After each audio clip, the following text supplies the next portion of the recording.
The heck with it, let's just get going. Let's just get this party started. Get everything set up a little bit while we await the people.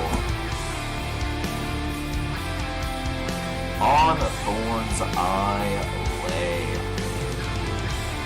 Oh, man, I look like a straight metal redneck right now. What the fuck?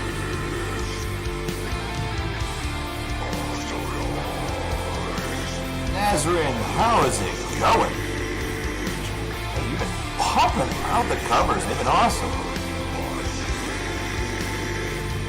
You're going crazy.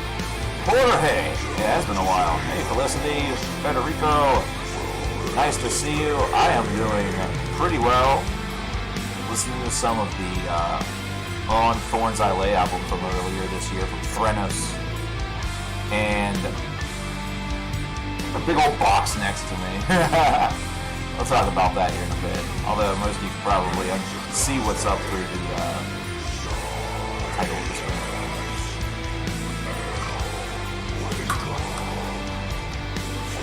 Yeah, it's not been a good year. It has not been a good year in many ways. Dude, I've been doing all right. I'm not gonna lie, I've been doing all right.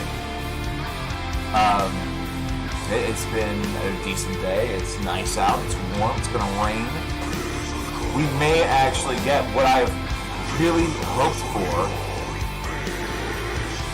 I'm hoping so desperately to get some rain from this, from what will probably become Hurricane Laura after it hits landfall. I'm not happy for that, for the folks in the south that are going to get all the rain and the wind, the storm surge, the actual effect.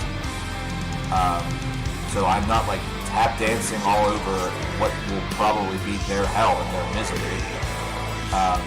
But the remnants coming up to Pennsylvania, especially my portion in southwestern PA, and hopefully dumping a lot of rain to reverse the drought, I'm okay with that.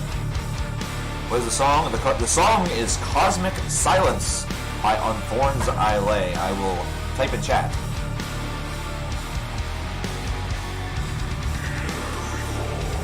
That's from the album Threnos, which was released earlier this year. It is right now in the top 10 for my albums of the year here in 2020.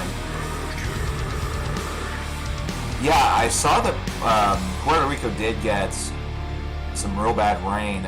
Was it the Dominican? There was another place that seemed like it got it a lot worse. They got massive floods. By the way, do you like the hat? This is actually a nod to my uncle. This is a nod to my uncle who's going to be heading down to Daytona International Speedway a little later on this week. He's, it was the Dominican. That's what I thought. I saw the report last night, and it seems like every single time that they do reports, I feel like they just reuse stock footage, because it always seems like it's the same family that's walking in front of their house, in deep floodwaters. I'm not saying that's not what happened, but I'm saying it seems like whenever a storm goes over the Dominican and actually causes flooding damage, they just go into the vaults and get out some video footage they have from 4 or 5 years ago, and they just put that on TV. Well, Big Time Energy goes their way. Big Time Energy is going to head toward the southeast as well. I know one of our boys, Justin, he lives in Louisiana. So my hopes that he and his fam and everybody are okay. He's inland for far enough where he probably will not get what places like New Orleans are going to see, or maybe even Baton Rouge, but you still don't want anything bad to happen to ones of our own. And I'm glad that you're safe, Jorge. Do I enjoy doing live streams? I do. I love doing live streams. That was why. And this is the only thing that I wanted to do post-retirement. I wanted to still do the live streams and stuff like that, and have that be what my, what the focus was, and it was more so going to be for fun to stay up with you guys, to keep talking with y'all, and just, enjoy myself. But, okay, that was interesting. Instantly deposit up to $25,000 on Coinbase Pro. Well, that would be nice if I had $25,000 to, instantly deposit.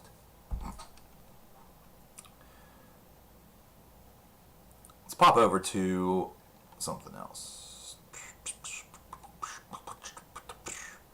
Yeah, I love doing the live stream stuff. That is my... That was always sort of my goal. Because I figured that with whatever I was going to hopefully be doing post CKN, I would have, enough going for myself where we could do some real special things with it. You'd have $300, but you ended up buying a Fire Emblem game. I understand that. I never got real deep into the series myself. Bad on me, I guess, but I'm glad that folks enjoy that series. Like, I'm really, really excited that Fire Emblem has finally gotten sort of the respect that it deserves in the States, even if the respect is still kind of weak since it's, an SRPG as opposed to like an ARPG or just a JRPG. I mean, I guess you could still say it's a JRPG because, it's Japanese, but, those strategy RPGs are... There's a select audience for that, I feel. I feel that Civ did a lot to help that, though. Like, Civilization had a lot of... It brought a lot of people on board and, I think, expanded things quite a bit. And I know Civ's been around since the 90s. Civ 1 you can get on SNES, but, interdimensional entity. What's going on, man? Nazarene with the $10 wants to hear Void of No... Or wants... you guys are going to get to hear her. You guys are going to get to hear Nazarene. Void of No Return. Popping the 10 for that. I appreciate that, Nazarene. I know you're not giving me your ad revenue because your channel's still too young for that. Hey, how about... Speaking of that. I saw a video today. Shouldn't say I saw. I watched willingly a video today. In fact, it was just about 2 hours ago. It was a 9-minute video and had 16 ads. 16. And you could tell that this was not done by the content creator because you can't do that anymore. Now YouTube just does whatever the fuck it wants. Just does whatever it wants. 16 ads in a 9-minute long video. Are you kidding me? But it made me think about something. It made me remember whenever I was first using Spotify. And I just had the free version. So I was restricted on everything. And it seemed silly for me not to pay for music. So that, what do I do? But I thought about those ads that you would get. You'd get like 3 or 4 ads in between every like 3 or 4 songs or whatever it was. You get 2 minutes worth of ads for 10 minutes worth of music or something like that. And I thought, YouTube must have looked at that model and thought, wow, us letting those, brats that we have making us all that money, giving them the power. Whew, we're idiots. We're dumb. Thought to themselves, we're taking control now. And unless you get YouTube Premium, which, does YouTube Premium even remove ads? Like, I don't know enough about these products because I have no desire to have them. Like YouTube TV, fuck that. That looks like a ginormous ripoff.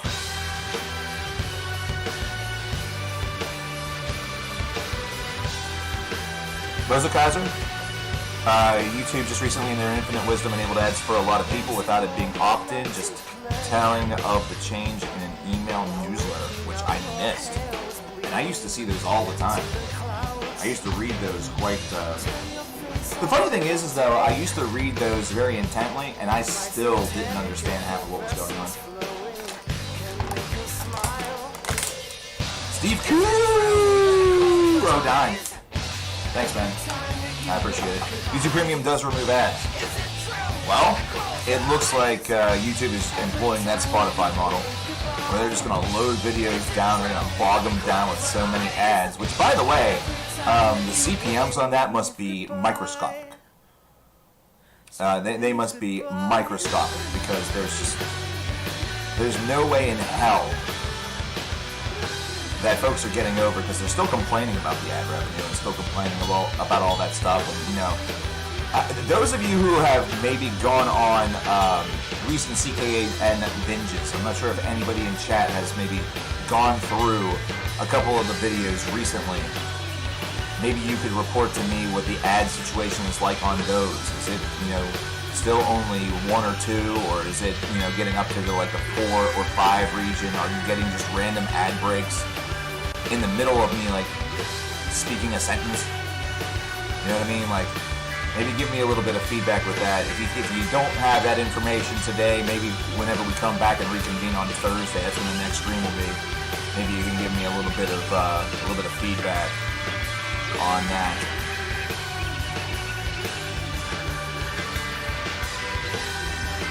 I would appreciate it. This, by the way, this is Satan at the Gift Shop by Thought Industry.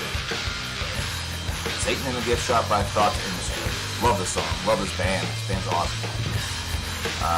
Gone too soon, unfortunately. This is off their last album entitled Shortwave on a Cold Day, and it was released in 2001, so this album is nearly 20 years old. We've been without Thought Industry for nearly 20 years.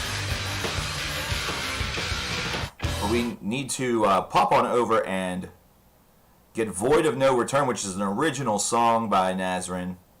She dropping that $10. I need to actually, before we do this, I need to update things. I also need to I need to get this hat off. I look silly. I look silly with this hat on during a stream. I wear these hats all the time, though. Whenever I'm in public. But we're gonna ditch that for right now. That was from my uncle. My uncle's gonna be going down there to the Speedway. Would you pay for a 6 Feet Under concert to listen to Chris Barnes impersonating Bugs Bunny? You saw a bunch of 6 Feet Under concerts and you laughed so hard. Oh boy. I would only do that if somebody on the undercard, or you know, somebody who was like headlining was worth watching.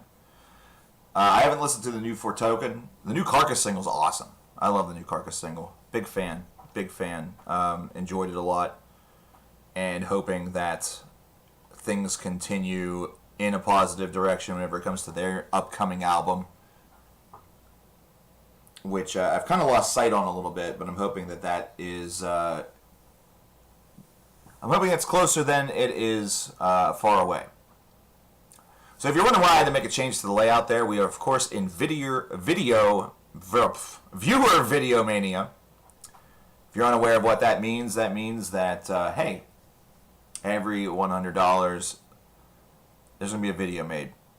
But there's no pre-made choices. They're all going to come from you guys. And we had ourselves a hell of a day on Saturday. Meat Mun right now has 10 videos to his name. Evil Toad has 2. In fact, let me just show you the breakdown over here. Bop, bop. Actually, Evil Toad has 1. He gifted one of them to Maru, which is very, very kind of him. And then there are 6 folks in chat, of whom I see none at the moment, who have been commissioned to bring some ideas forward collectively. So we're going to eventually have a poll on what number 14 is going to be. And that's going to be one where chat decides through the poll. So yeah, if you drop 100, you have one that has your name on it. Well, Maru's here, so One of the people is in chat. So I need to now also get the next one started up with Nazrin. So Nazrin, whenever we get to $100 on this right here, you know, whenever that number goes from 10 and then recycles all the way around to 0, you will be able to offer a video idea, and it will be added to the collection for that $100, and then there will be a poll, and there we go. Hey, Splendid Coffee. Speaking of Nazrin, I do hope I've been saying this correct the whole time. Is it Nazrin or Nazreen? What is the better or the more efficient, the correct one?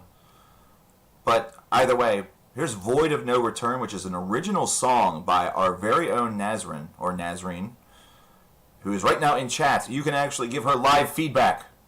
You can give her live feedback as we listen to this. I'm about to press play, and I hope y'all first of all, be respectful, but be honest. I've listened to some of this stuff already, and it's great. I love it. So let's check it out. This is Void of No Return. Original song posted 2 days ago. I actually missed this one. So let's go.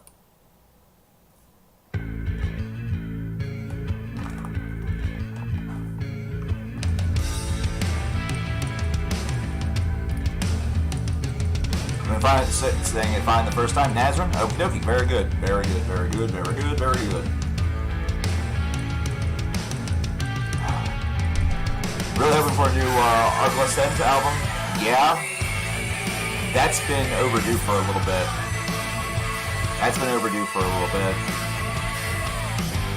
So hopefully... I've heard nothing about that at all. So...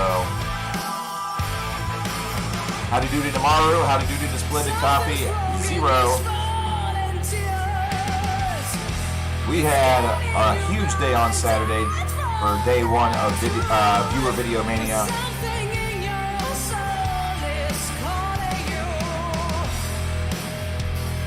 That voice, man. I love that voice.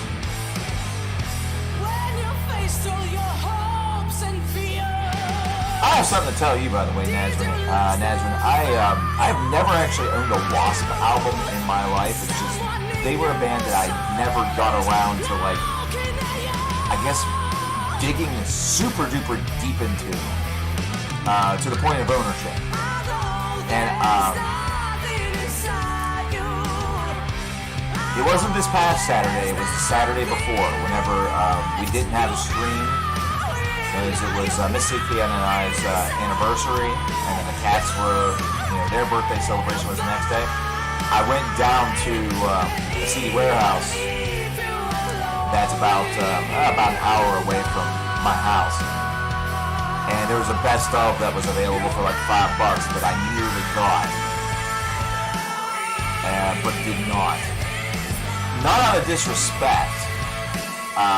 But I had a strict limitation for myself, and it was between that and something else. And I should have just gotten the Wasp album, and I'll tell you why. The album that I ended up getting was Jinx by Korashi. It's a Icelandic hip-hop group, which you might think, well, that's like apples and oranges. It's completely different. The Korashi album, I heard a ton in my youth. One of my two best friends, whenever I was in high school, had the album. I loved the album. I ripped it from him, played it so much. It was one of those situations where the nostalgia won out. Ended up getting a clean version. I just didn't even fucking love it.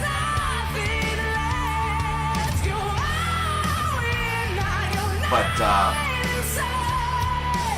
I know that Wasp album probably won't be there whenever I go back, because Wasp still carries some pretty good power and some pretty good longevity and fan base. They're still going at it. I mean, hell, they're still active as far as I know. Yeah, this has been awesome. And I have to ask this: who's providing the music in the background? Are you in a band, or are you constructing and composing this all yourself? Rebecca Sweet Music, this is Nazrin's music. Person who commented right above you. person who just said thanks, dudes, that's her. That's her singing right there. It's crazy. I love it.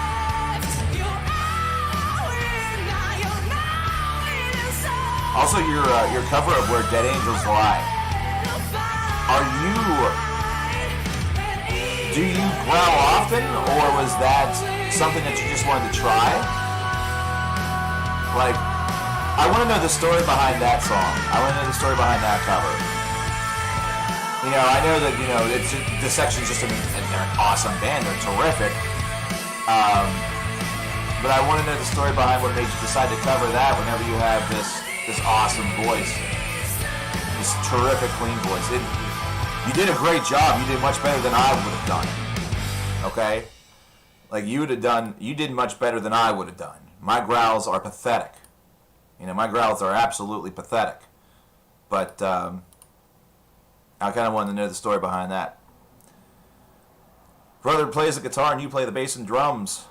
Hey, Meatman, what's going on, brother? I am doing alright.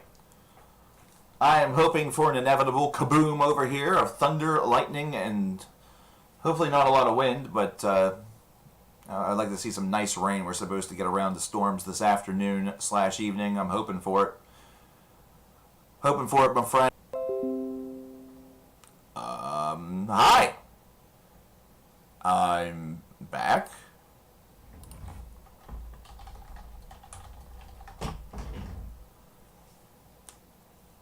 Howdy. I'm testing 1 2. Testing 1 2. Okay, good. Well, like I was saying, it got mad because I said I wanted to go to Egypt. But I do. But I do. That is one of the... it's been ever since I was 5 years old. I remember I had this book. It was meant to be just... like, it was an alphabet book. It explained the origins of things. Origins of the letter. It showed it in different scripts and different fonts, ancient texts. And yeah, between the Phoenician versions of all of those letters, the hieroglyphics that it also spoke about under the letter H, of course, and just, you know, the history, I've always wanted to see it. I've always wanted to see it. Yeah, Caleb, I should be back. You hope this is the last heat wave of summer, Meatman. I personally, I wouldn't be against it being in the high 70s or the like low 70s as highs, and the high 50s for lows, maybe cresting 60. I'm not ready for it to be cold at all. I'm never ready for it to get cold. Even just like dipping into the 40s or whatever like that, that just feels, and I don't like it. I usually feel my best during the summertime, though. That's the reason why.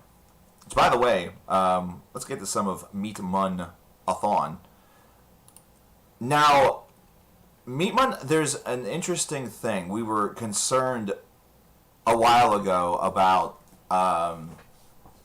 song plays and things like that, and why it seemed like sometimes the stream would become unavailable and all of that other stuff. We had that problem back in December, and then we had it again a couple weeks ago. I think I might have a solution to that. And this is actually something that's for everybody that is out there. What we may have to do in order to try to prevent that in the future is we may have to break up full albums. So, for example, I'm ready to press play on Wild Run, Sleep at the Edge of the Earth. If you are okay with us listening to that this afternoon. However, if anybody does donate for a song request while we are listening to this album, we will play those immediately instead of saving them for the end. Because I think what's happening is that it's easier for it to recognize that is happening. You know, the algorithm, whenever it's one after the other like that. I don't know. It's a theory. I'm thinking it might hold a little bit of ground because it seems like that has only happened whenever we've done full albums. And then it sometimes randomly does it with, like, specific songs.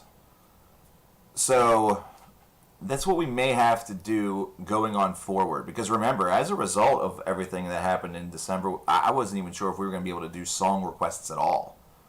You know, the fact that we're able to play some stuff is a real positive as it stands. But let's get started with a little bit of Wild Run with Sleep at the Edge of the Earth.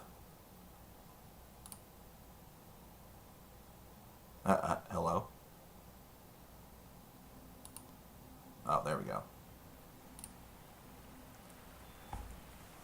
Cool. You're at school, yet you're watching the stream. RNT. You should focus on your studies, young person. That way you don't end up like me. You know, have 2 degrees and be doing this for a living. You lived in the States for 10 years, in Texas for 6. I've never been to Texas. One of my former, like, really, really close online friends, she lived in Texas for a long time. And, I never had the opportunity to go down and visit her, but actually part of the reason for that was that she kept moving around on me. She kept moving around, so like it was, you know, anytime I thought, you know, I'd really like to maybe pop down and see her, you know, I would talk to her and I would say, hey, you know, I'm going to be saving up for a trip, and she'd be like, oh, wait, well, I'm moving, you know. You already did the work, so you're good for now. My degrees are in computer information systems and in business management. So by and large, both of those degrees are useless. Because CIS is mainly hardware, and folks principally want software, which I am dog shit at coding. But, and then the other side is business management, which I didn't realize essentially was going to lock you into mostly shitty lower level positions. Oh, you're in virtual? That's cool. That's true. Oh, you know what? I forgot about virtual.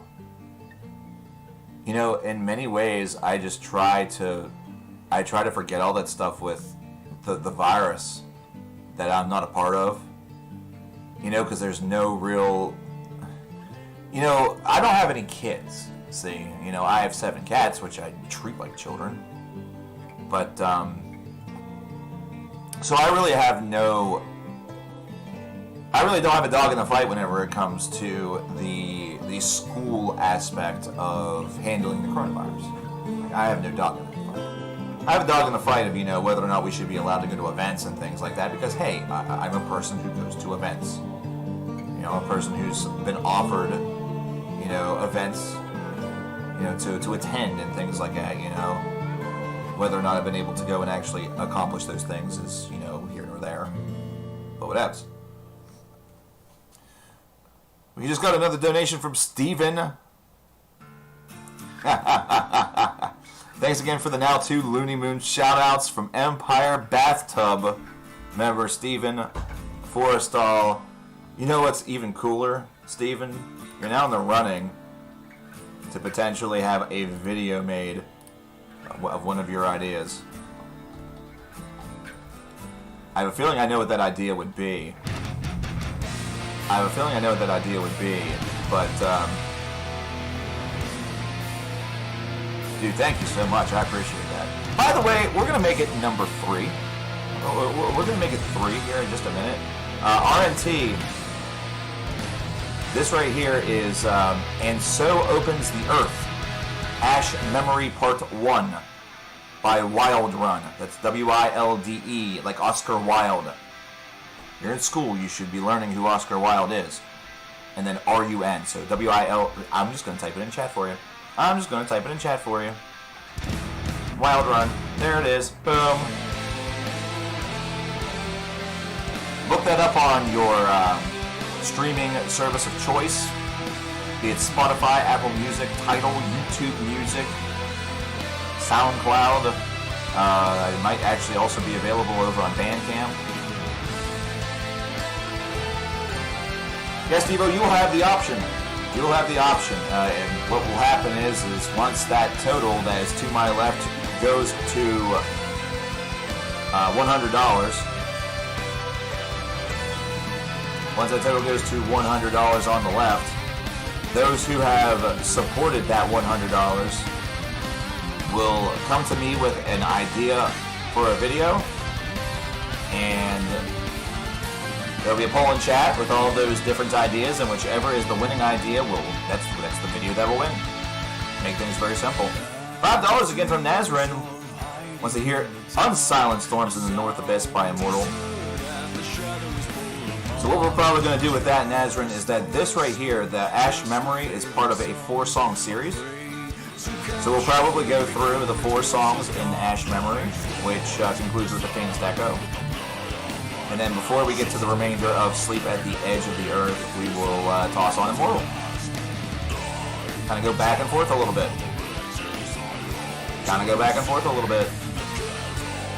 So I thank you very much for that. And make sure that Steven is already over here. So Nazareth, actually, here's an interesting question. If somebody donates multiple times toward the same $100, should they have multiple ideas included in the poll? Should they have that, or is that going to... I don't really like that idea. You know, you're already locked in. I tell you what. Yes, we will do that. We'll actually do that. We're going to do that as a maximum of 3. So Nazrin, you can actually present 2 ideas. I'll go with that. I think that's fair. Do you think that's fair, folks, or should it just be 1? Give some feedback on this. I like getting your feedback, everybody. By the way, I said I was going to pimp out Looney Moons again. Hey, Empire Bathtub. Those aren't just 2 random words. Those aren't just 2 random words that are placed together in a sentence in order to create an absurdist thought. No, Empire Bathtub is a band. Steve-O down there, Steve-O9, is part of it. He is a part of that project, and they released an album this year entitled Looney Moons, which is a lot of fun. It's a great disc. It's available on Spotify. It's available on all of your platforms. It's available on all those platforms. You should go check it out. Maybe a minimum dollar amount for ideas. That might be an okay thing. Like right now, Nazrin is given $15 toward this $100, so I think that might be, maybe have 20 be, for every $20 you get a second idea. I'm still going to give Nazrin 2 opportunities because I'm going to give Nazrin 2 opportunities on this one because we're still kind of doing a stream but on acid. Oh God, my lord. But yeah, Looney Moons is the name of the album. You remember Looney Tunes? That's not this. It's Looney Moons, M-O-O-N-S. Moons, like the thing in the sky at night. It sometimes is bright, sometimes looks like a slice of, watermelon. Sometimes looks like the letter C. Sometimes just ain't there because why not? I've never done acid in my life. That would be a horrible stream. I don't know what would happen. By the end of that stream, you might just be seeing my tonsils because I might be trying to eat the camera. You never know. You never know. Plus, I think that could get me banned from YouTube, unfortunately. Maybe put a cap on the number of ideas given. Yeah, that's what I was saying, like maybe a maximum of either 2 or 3. Because another thing that I have to keep in mind, is that not everybody has like a cache of ideas in the back of their head for something like this. We're working on Looney Moons 2 right now, by the way. The one silver lining of COVID is that we've been able to work longer on music stuff. That's awesome. That's great. I'm excited for that. You probably don't have a tentative date yet for Looney Moons 2. I'm guessing 2021. Is that whenever we can maybe expect the sequel? Looney Moons 2, Electric Boogaloo. One moon flew over the cuckoo's nest. Moon's over Miami. Any others, folks? Come on, let's do it. Let's get this guy some subtitles.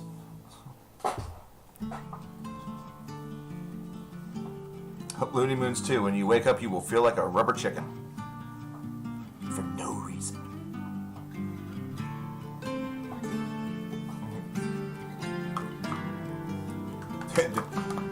Do you remember Looney Moons 1? Pepperidge Farms remembers.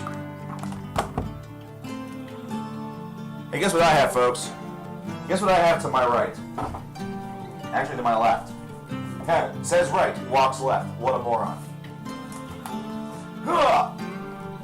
See all these video games? They were for sale at one point. In fact, they are kind of still for sale.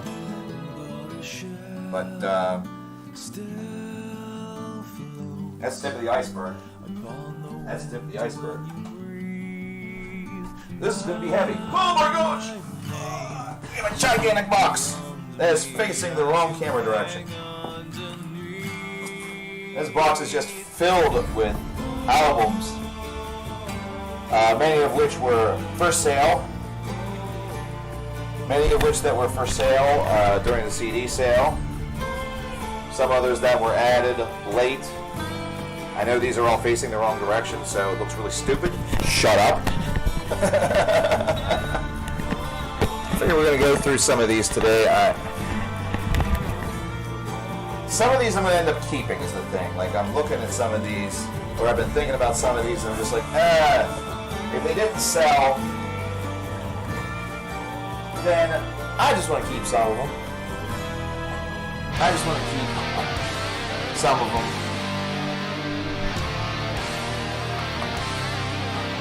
Speaking of One Flew Over the Cuckoo's Nest, at the top of something based off of the book or the film.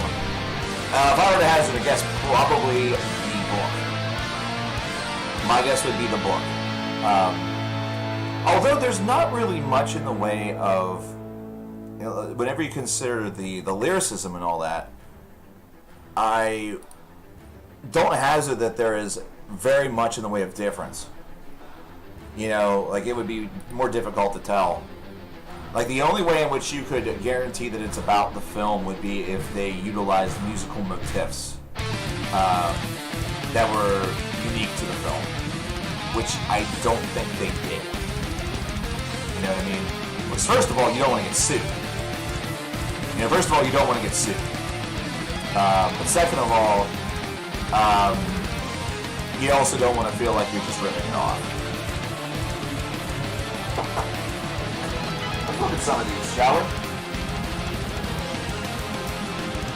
Now, mind you, whenever I show you some of these, you're probably going to be like, why did you ever have that? And I'm going to tell you right out of the gate that some of these I have had based off of a number of different acquisitions.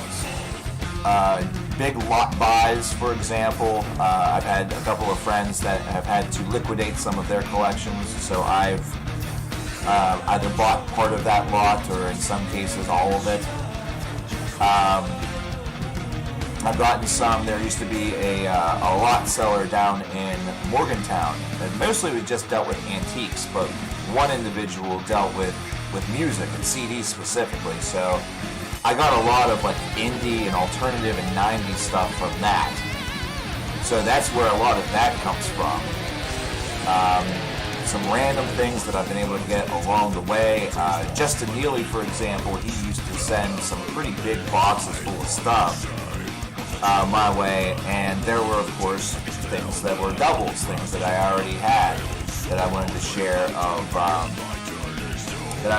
with all of you. With Ash Memory Meat Mun, for me, the the whole of it is awesome. It makes sense in the way that it is. It also made sense that they broke it up so it wasn't an 18-minute long song. Don't get me wrong. This is easily the moment. This is like the crescendo. Bite the wound is your action. It's your conflict. Here's your conflict. But like that riffing is awesome. You have some of those less traditional instruments in the background. You gotta love it. You just have to, you just gotta love it. Like, you don't have a choice. They're forcing you to love them. Speaking of everything,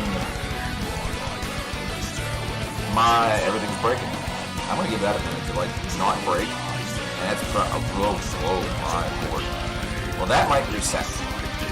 My phone resets. We'll get to the donation that we actually just got from Mother in just a moment. Hey, Al Kakoy, how you doing, my friend? Have you heard anything from the band Artificial Silence? They have an album from 2018. It's one of the best prog albums that you've heard. I feel like that name is familiar. I'll be able to solve that conundrum real fast. Actually, if I could spell, I could find out real fast. Artificial Silence. Am I one of the 634 listeners? I'm not. Okay, then no. Oh, I'm thinking of Artificial Brain. Completely different style of music. No, I haven't heard it. I'll have to check that out. We're going to have to do Artificial Silence. Pop that there. Do a negative space. Wait a minute. This just looks so familiar. Curious things to check out. Are you already on there? You're not! I guess I'm listening. I'm going to listen to that tonight, probably. Because that's just... everything about that looks interesting. I like things that just look interesting. That to me is just... that's what it's all about.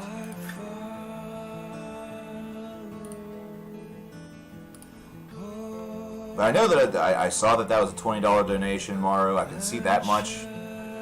Phone is stabilizing, apparently, so that's good. Glad to see that. You'll like to see it. Thank you very much. We're going to add you to the list for this $100 setup. Remember, Mario, you have one video that is already in your pocket from Evil Toad, and then you have ideas that you can utilize for two videos now that have been chat funded. You're part of the last one also. Also included in that is Opus the Fox, Cameron Crawford, Andy Fox, Randall, and David Whalen. Or Whelan, rather. I remember he corrected me on that. So between those six, we're going to have a six-person poll on that one. So far on this $100 stretch, we have Nazarene Stephen Forrestal, a.k.a. the Empire of the Bathtub. Nazarene once again, and now Margaret. Thank you very much. It is super appreciated. I actually think that I have left things out here. I have. So it went to 20. So it was 10 for that, 5 for that, 5 for that. That's 20. That's how math works. You do. Now we're up to 40. So we're almost halfway to video number 15. Amazing, amazing, amazing. Yes, got to send you emails some of those days. That's fine. We are going to be doing this, like I said, we're going to be doing this for like 2 or 3 more weeks. And as you all know from past Videomanias, it does take a little time for this stuff to get compiled and done.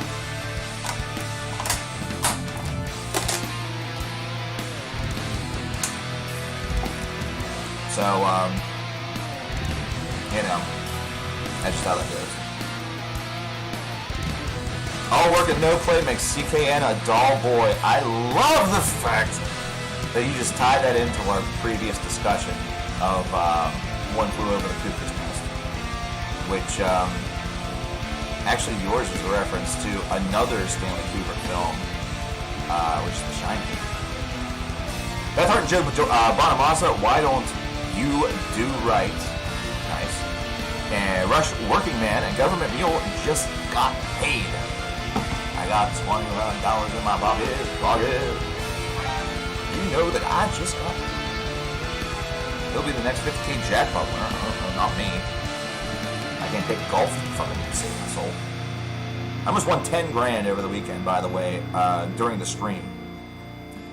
I made NASCAR picks on an app where you need to get 100 points in order to win 10 grand, which I would have shared actually with like 30 people, so I'd have gotten like 500 bucks. Got 75 points out of 100. And I made the selections in about 4 seconds. In about 4 seconds. So this concludes Ash Memory from Wild Run. This is the faintest echo. So our crescendo now dies down, dies off. Let's take a look at some of these CDs too. I mean, All Empires Fall from Tombs, not bad. Diablery and Shadowcraft Split. This is actually from the Metalhead box. Got that from the Metalhead box. Illogicist, I think I got this from the Metalhead box as well. This is a Willowtip release. This one I might actually keep. Kaeldon. And this is really neat. Carnagus, Emperor of the Darkness is the name of this album. This is part of like a massive epic series. Like, you know how Coheed and Cambria have their epic series? And all that stuff?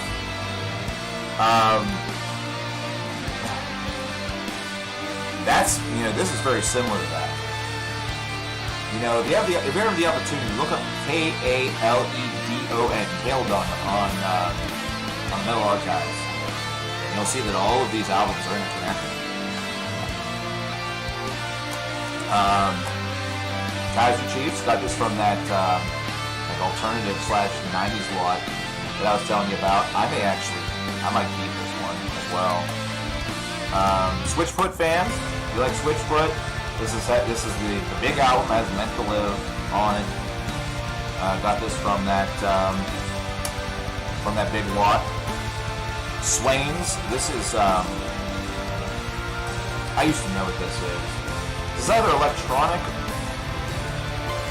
or I think it's an electronic version. I forget. I knew that at one point. My apologies. Hey, there you go. Leeds, England. 22. Kaiser Chiefs are from your hometown? Well, I'll tell you, I like a lot of Kaiser Chiefs stuff. I don't know why I wanted to sell that one. Some of this stuff I sold because I felt I was out of space. And I felt like, I was just standing there and had all this extra stuff. I'll be honest, I regret selling some of it. So we're going to have a little intermission from Asleep at the Edge of the Earth. We're going to start off our intermission with Unsilenced Storms in the North Abyss, which was recommended and graciously donated for by Nazrin, who has also given us her own music to listen to, which was also terrific. By the way, that's just on YouTube still, correct? Are you working on maybe getting a Bandcamp or throwing that over on Spotify or Apple Music or whatever? I'm more so just curious. We want to set you up a Last FM page too. That way folks know who you are.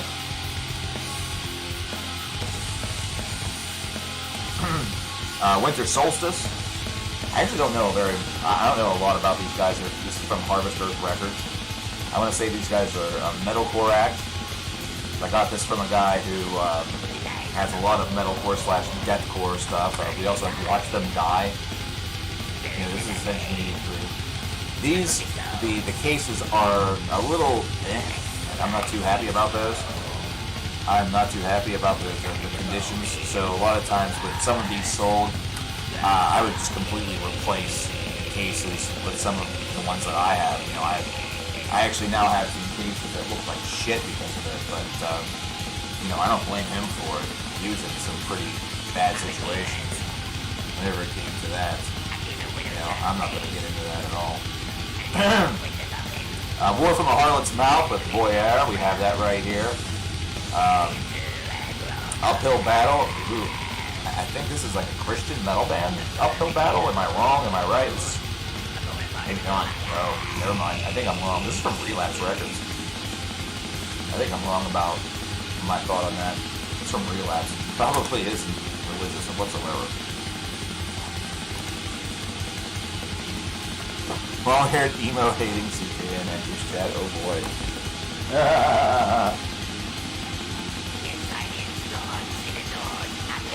Let's see what else we got here. We got tons, man. We have tons. Oh, man, and none of these are... I thought there was some sort of semblance of organization. I'm wrong. Start from the bottom. Codex Factora. Looks horrible, by the way. Now, this just looks really, really bad. I forget where this is from. And the funny thing is I think the way that it looks is by design. Because, like, if you run your fingers across it, you don't feel very much of it. Well, I do feel some imperfections. It's a weird presentation of that. But it's also present on the inside. This is just the way that they want it to look. Engines of the slave state.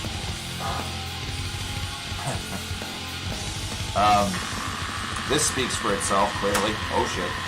Until I break it. That speaks for itself. Yep. You're looking at that right. That's Gwen Stefani. And yeah, this has Hollaback Girl on it. You can learn how to spell bananas with one record. Here it is. Learn how to spell bananas, the album. Speaking of Gwen Stefani, here's her old band, No Doubt. And yes, this has Hey Baby, Hey on it.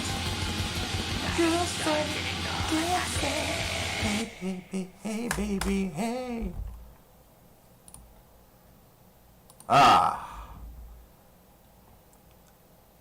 That is off a very, very short Immortal album, by the way. Pure Holocaust. It's here today and gone tomorrow. That's how fast it is. It's aggressive. It's speedy. It doesn't have some of the same. It doesn't have some of the same sort of pacing that you get from later records. Ouch.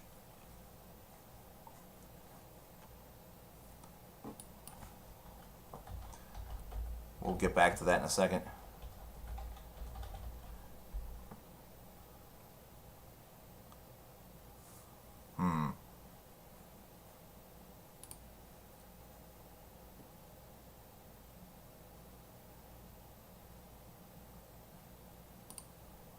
That is wrong.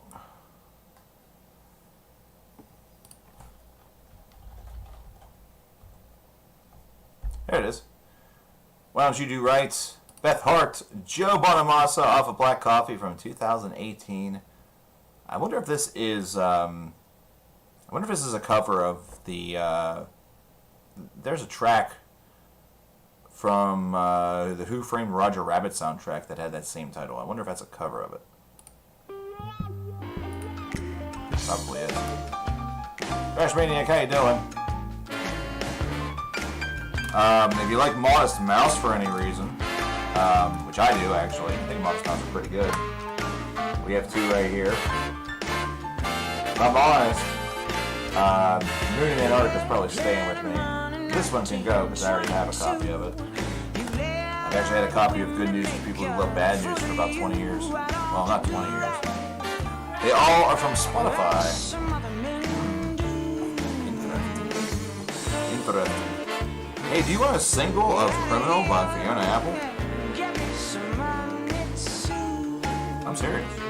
Do you want a single from Criminal from Fiona Apple? I remember I used to love that music video whenever I was young. Thinking Machines, Dreamin' Lo-Fi. This is some form of indie rock right here. Monsters of Folk. This is actually a pretty cool album. This is a kind of a greatest hits, not a greatest hits, like a super group. Features Conor Oberst from Bright Eyes, a couple of other big names that honestly I forget. I believe Jim James from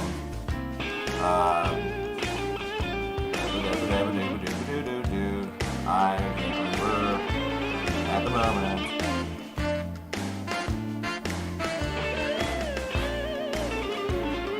Yeah, Conor Oberst from Bright Eyes, Jim James from, are you kidding me? I have done the bloody fucking,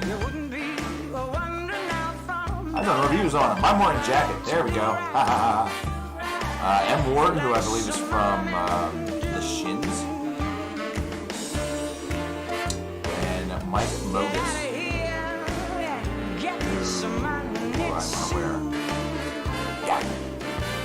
Yeah, we got there eventually. How old are the original versions of the songs? Oh, jeez, I don't know. Amazon link isn't working. Hold on. Mark, the Amazon link isn't working, and it just takes me to the main Amazon page. It doesn't, the Amazon link should give you a thing at the top right. Something or other. I haven't looked at that in a while. My apologies, dude. I'll have to take a look into that. I haven't looked at that for a while. Stars would set yourself on fire. Very, very suggestive banana. AKA Welcome to the Monkey House by the Dandy Warhols. Trouble by Ray LaMontagne, which I should give to LD. I should give to Lettuce Dad. Has a really, really, really poor rib. Like a really shitty rib.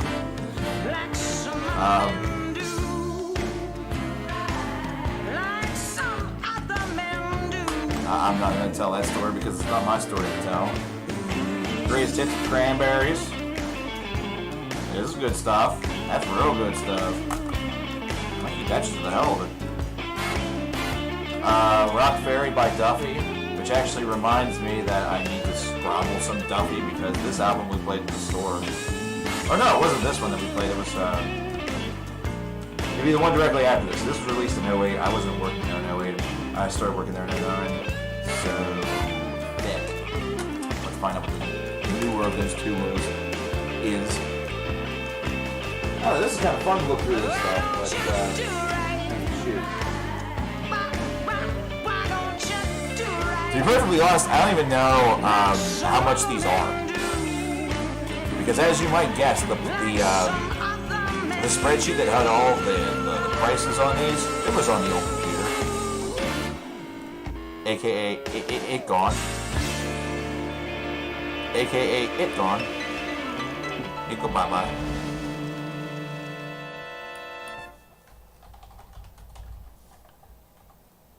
I used to smoke. I used to drink. She used to smoke and she used to drink. Here's Working Man by Rush.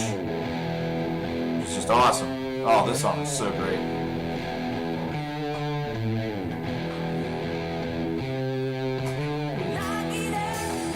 Guess we'll continue on with this journey.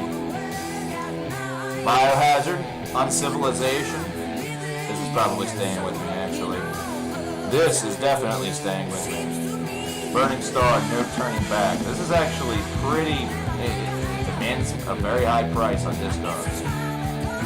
It demands like between $25 to $40 for this right here. Jack Starr, he did work with Virgin Steel, and had a couple of groups of his own. Call of the Void, this is a Relapse album right here. I think I got this from like a $20 box or a $30 box. Always take, listen, like I know that I could probably say to you, I could sit here and say to you that those like $20 or $30 boxes aren't worth it. But they really are. You never know what you might find. Are there any limitations on video requests, like the kind of videos that I'm willing to do? As far as I can grasp, I won't do rank-em-alls that involve more than, say, 20 albums. Like, if it's, like, 23, like, from 20 to 25, I'll probably be willing to do it. Yeah, I don't have a problem with that. I'm not doing Buckethead. I'm doing nothing Buckethead related, so, sorry. I will not do any video that is made with malicious intention toward a group of people. So if you're asking me to make some sort of political video, or if you're asking me to, call out people that you really, really hate or something like that, I'm not going to do it, Are single album reviews allowed? Absolutely.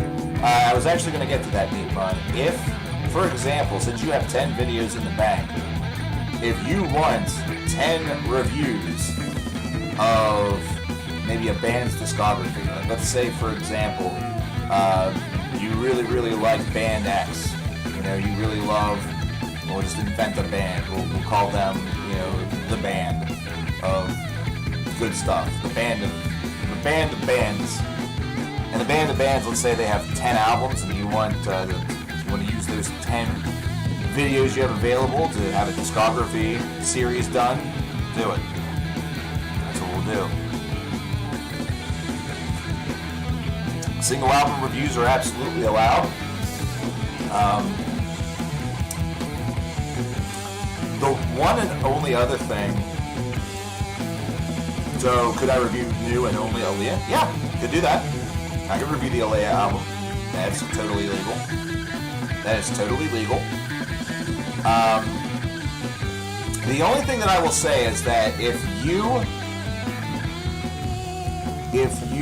request something with anger in mind, let's say you don't like something, but whenever I listen to it or whenever I'm going to make the video, I do like it, I can't guarantee anger. I can't guarantee specific emotion. I can't guarantee that I will be completely happy with something that you love, nor can I guarantee that I will be I'll go completely nuts over something that you don't like. You know what I'm saying? It's just, is Devin Townsend out of the question? Actually, no, because Devin's work, you would probably just have to be specific about what you want. Like, do you want Strapping Young Lad? Do you want Devin Townsend Project or Devin Townsend Band? Like, there are differences. And even with all of those differences, I don't think he has more than 25 albums. Evil Toad actually or somebody over on over in the Legion on Facebook, CKN Legion, did something very similar to this. I'm trying to remember who it was. I'm trying to remember what the number was. I know that Toad went nuts and did like everything Steven Wilson was a part of, which I will say this: if you have an idea that's going to end up being massive like that, like if you would want a ranking of everything Steven Wilson was a part of,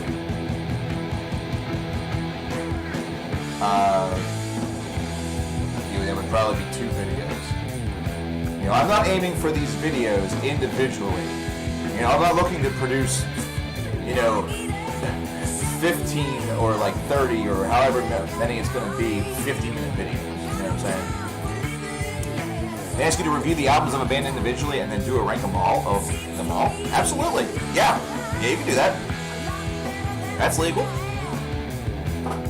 That is absolutely legal, my friend. So if you say to yourself, man, I really want CKN to talk about the Obliviscaris albums and then do a rank of all of them, you can do that. Just be aware that I may have done reviews of those albums beforehand. Maybe do a quick search. Do a quick search before you make your mind up to see if it's already been done. You know what I'm saying? There are some exceptions, like if you want me to re-review The Astonishing after we listen to it in chat, that's fine too. I don't know why you would want me to do that. I actually thought about that the other day.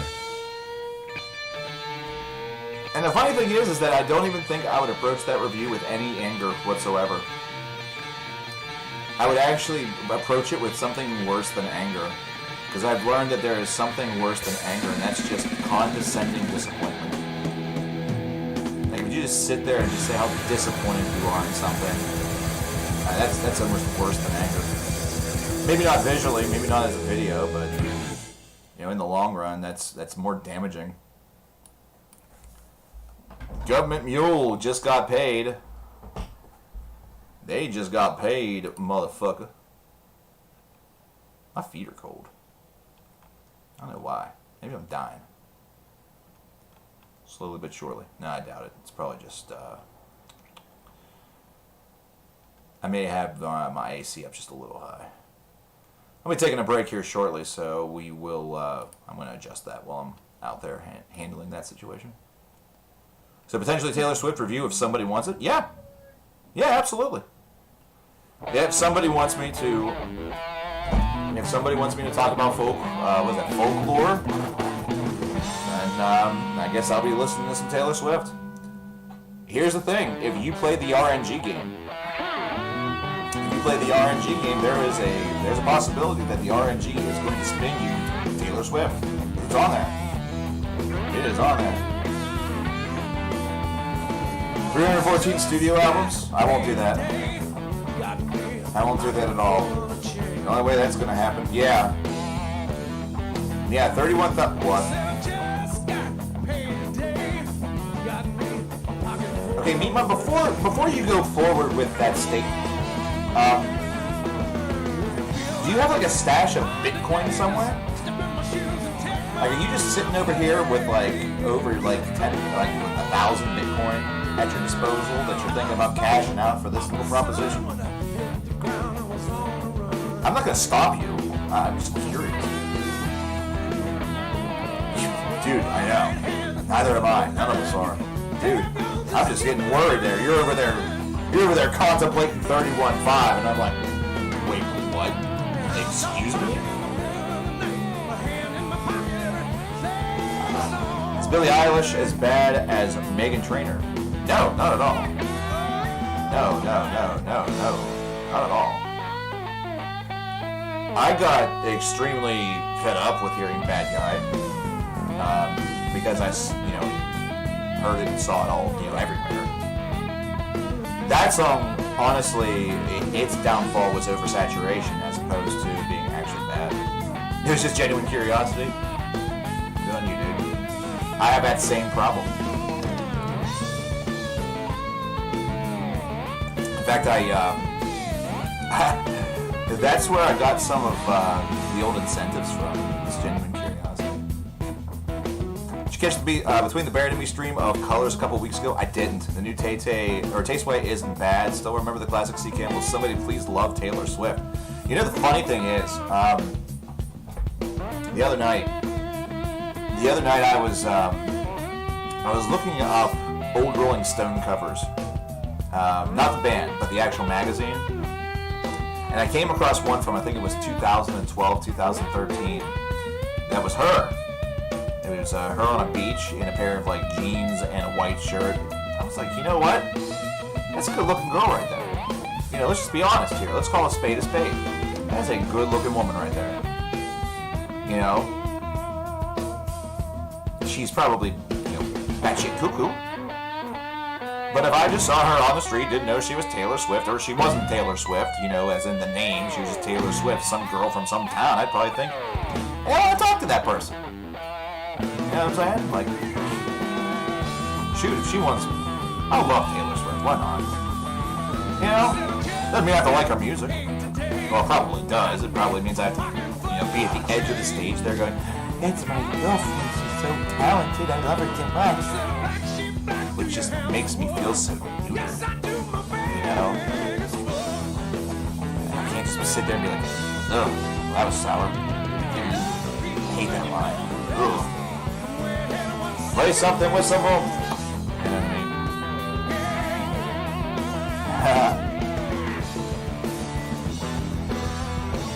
Yeah. I don't know about,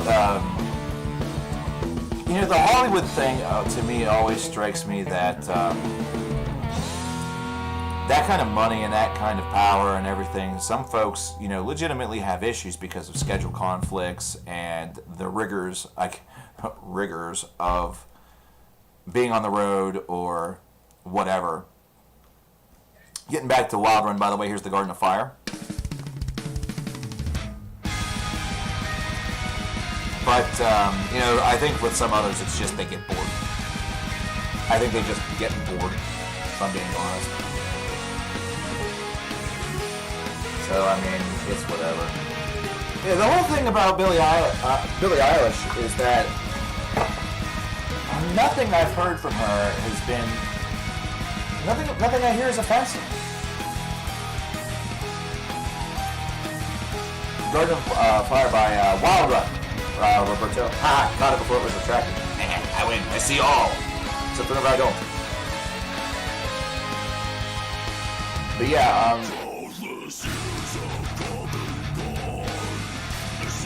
Eilish to me is just...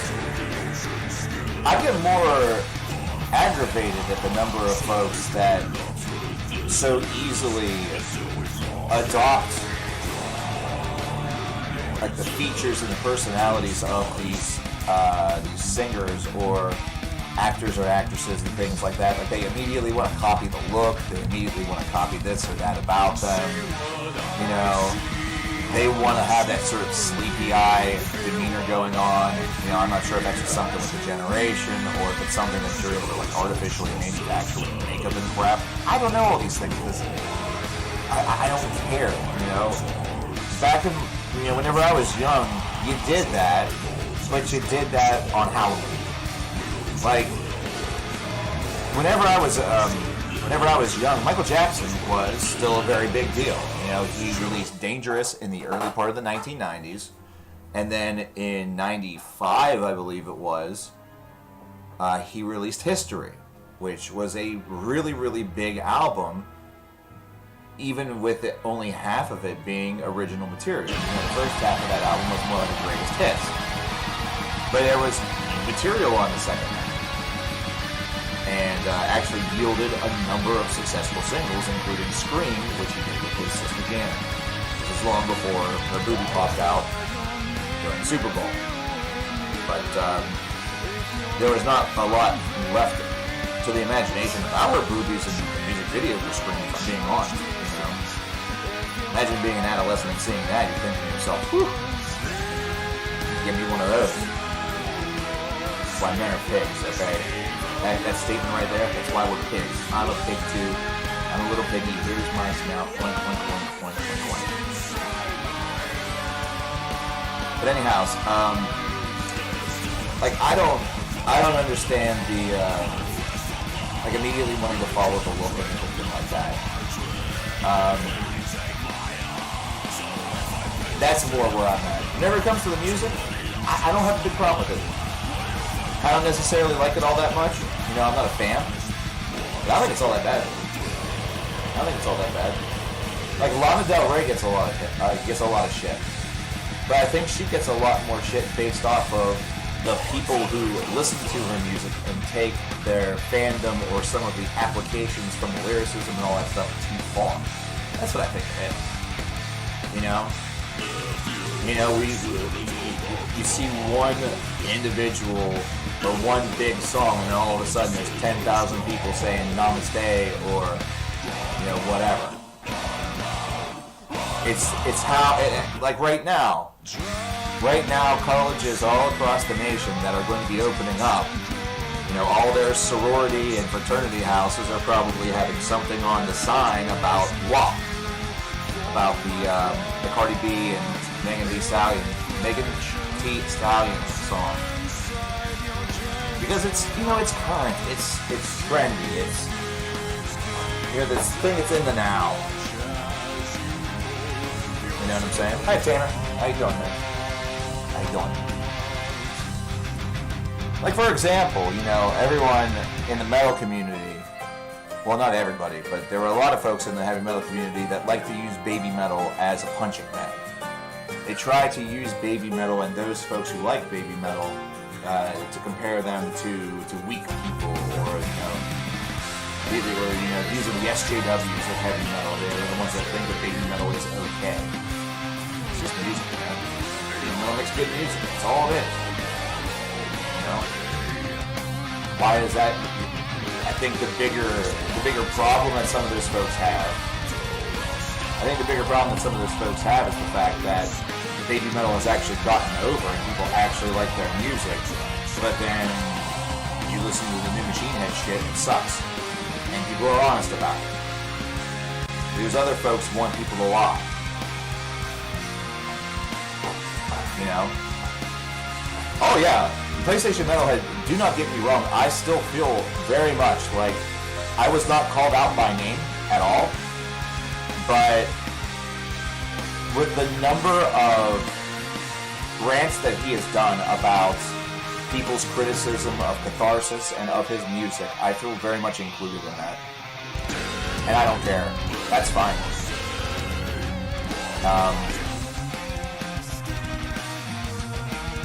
It's...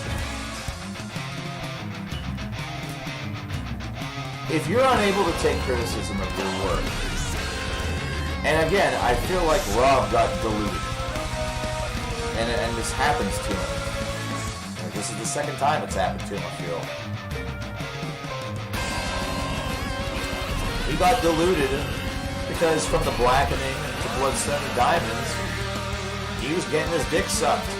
You know, pardon the very explicit phrasing of that statement, but he was getting his dick sucked by fans, by the metal press, by the media, you know, by other bands, or, you know, groups that maybe an album such as The Blackening or Unto the Locust, or even Through the Ashes of Empires, you know, inspired them to make music or do this or that. He was getting his dick sucked. And now, instead of him getting his dick sucked for Catharsis or Do or Die or whatever, instead, they're walking away. They're walking right past him. They're not saying, hey, big boy, sucky, $5. They're not saying, ooh, I want to give you the full special. You know, they're not going out of their way. They're not putting on the fancy makeup anymore, licking their lips, praying that Rob Flynn, Mr. Rob Flynn, will notice them and allow them to suck his dick. Instead, they're going and sucking other dicks. You know what I mean? Like, I hate using that metaphor because it's very masculine, you know, it's very chauvinistic in ways, but it take the gender completely out of it. Just think about the activity.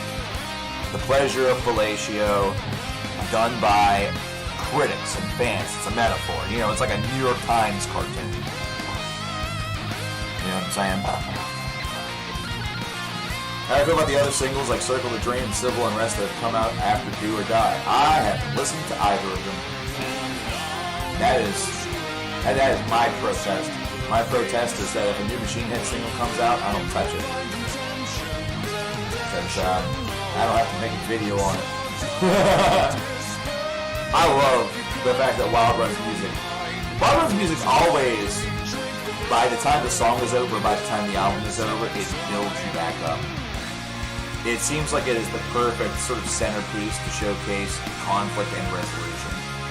Very novel-like.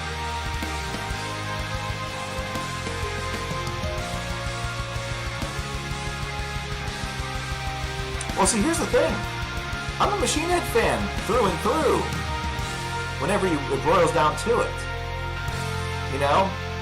I have, you know... First of all, I have Burn My Eyes, I have The Blackening, Unto the Locust, I have a lot of the material. And whenever I saw him live at Mayhem Fest in 2011, I was of huge support. But it's just like with any other band. It's, you know, sometimes we go through new albums from our favorite bands with rose-colored glasses on. We want to see something that isn't there. We want it to sound great to us because the thought of our favorite band or one of our, you know, bands releasing something subpar or mediocre it's damaging to us. We don't like that thought. We think that thought sucks. You know, we want our band to always do no wrong. So that's what happens. You know, very similar to what happened with The Astonishing by Dream Theater. I think the first time I heard it, I thought I saw something. I thought I heard something that wasn't there. I was completely ignorant to the fact that there was no way that I was going to go back and spend 2 hours and 10 minutes of my time with that album. And then once I did, whenever I did, listen number 2 or listen number 3, the realization became very, very quickly apparent that I shouldn't come back and spend 2 hours and 10 minutes on this album. You know what I mean?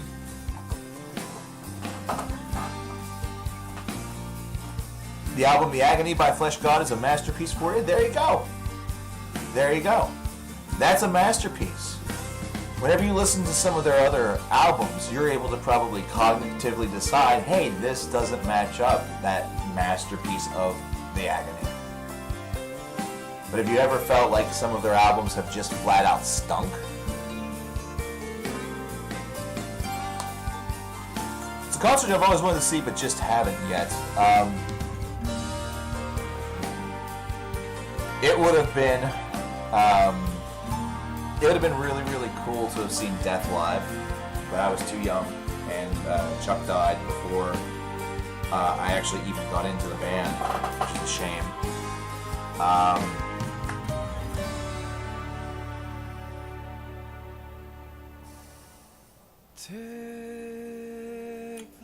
Saw Motorhead, so I've gotten that. I'm trying to think. Like, there's a lot of bands that I would just love to have them come to the States and have them, tour. I would, figuratively, I would love to go to the shows, but it doesn't necessarily mean that I would have the capability. There was just one that I was thinking about this the other day. I'm trying to remember the damn band. November. November is a group that I don't think has ever been to the States. They may have done something for Prague Power, but I doubt it.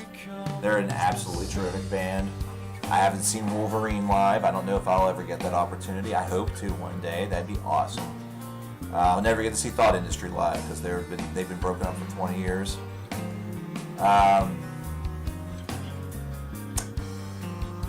Moon Sorrow, unless they come back to the States, I probably won't get to see them. You take a look at a lot of European bands. Baby metal will always have an opportunity, hopefully. Although, with a lot of groups like that, they don't necessarily have terrific longevity. That's not really the purpose over there. I'm not sure if you technically consider them like an idol group, but we already saw one member of Baby Metal move on to do other things. How much more does the band have left in them? Hey, Paradise Python, what's going on, my friend? What's going on? Hey, Pursued Mist. I'm dealing with some health issues, getting a CT scan tomorrow. Wish you luck and for the best. Hey, everybody give a little bit of love and a little bit of energy to Pursued Mist. 521 today, please. Can we get some good vibes over there? That way their CT scan gets them the information that they need, and hopefully that information is not dire and is very, very fixable, very curable. Try to tame the beast without breaking skin. Show them some love. Thanks, guys.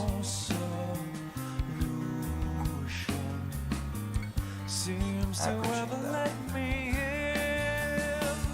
We're going to be taking a break here shortly.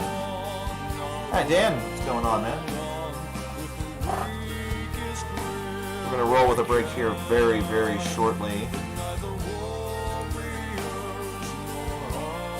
Probably during the Means to Preserve, which is the next track. 11-minute, 2-second long epic. Great stuff. And we are about complete with this album. So just so everybody knows, donations for song requests are wide open. In fact, it's going to continue to be wide open because we'll probably need to continue to play other music during full album streams such as this one. Okay, so we want to keep that moving. And also, if you donate, your total will be added to that $100 that you see for a funding of a video. That's what Viewer Videomania is all about. You may have the opportunity in order to have a video of your choosing made. Actually, if you donate $100 straight, that's guaranteed that your video gets made. That's a guarantee. And active bands that you haven't seen before are you most desperate to see? I'd really like to see Clone. Like, there's a lot of prog bands that have come out over the past couple years that I would love to see perform live. Haken, for example. Clone. King Crow. I just thought of a band. They broke up a couple years ago. I won't be able to see them. Beardfish. Beardfish, man. What are we listening to? We are listening to Asleep at the Edge of the Earth by Wild Run. Dan. Meatman says, there you go. Oh, brother. What are you doing, man? Are you trying to break me again like you did during the break on Saturday? No, he's not. Okay. Scaring me, dude. Scaring me. $14 from Meatmud saying, a test I have for thee. The song Eviscerate Divine you must play. The artist unknown. Before the album I have a clue. Its initials be TLRD. The album you must review, for it is of utmost significance. I like the riddle and the rhyme. I appreciate that. Very good. Eviscerate Divine.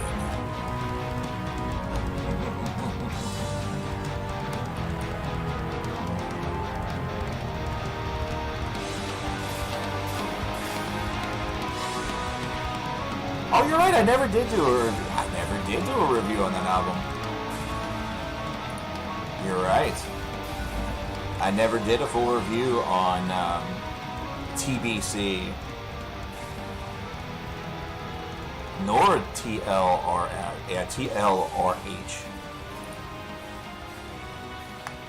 No, you're okay. I almost read it as TLDR, which was really funny. Okay, hey, let me add that 14 in right there real fast, real quick, real spry, real something. I don't know. Meatman, toss me an email with that idea and your other ideas. Just so I remember. I'd appreciate it. I'm also going to go on break real fast. While I am gone, please enjoy the dulcet tones of The Means to Preserve by Wild Run. Awesome album. Awesome band. Awesome everything. Hey, if you want, let's build up a queue, because this album will be heading out into the sunset very, very soon.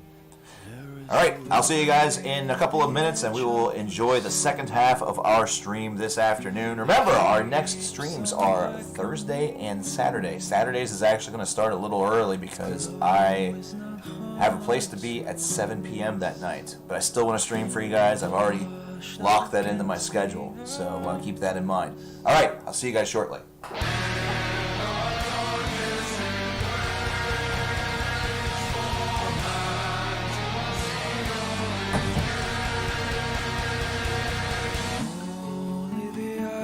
To blame for what's read by a candle's flame.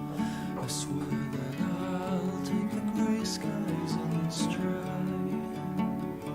Just please keep the black from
those with the wounds in the flesh, they'll say hope is worth a mess.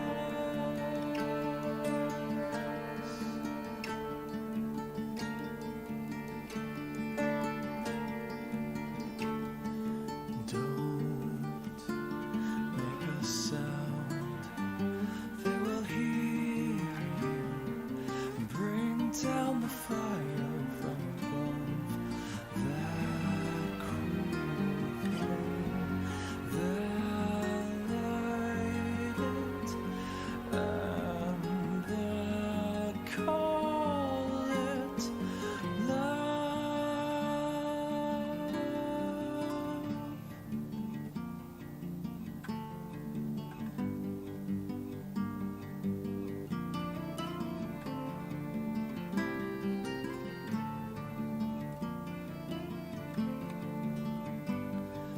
Maybe you'll find strength after all. Maybe we're not destined for the fall. All I ever saw deep in the mirror of your eyes was a candle lit just to fight the cold, and a child born to forget the old. But I swore to you I wouldn't live that way. Let the pieces fall where they may.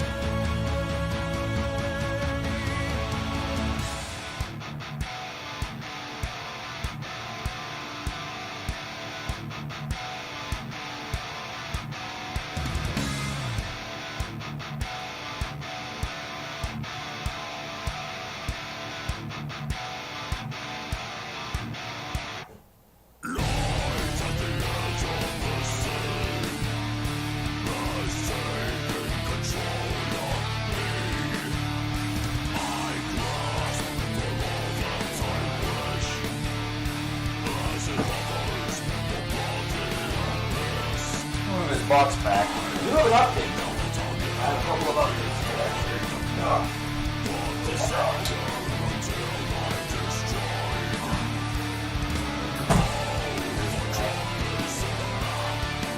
Anyhow,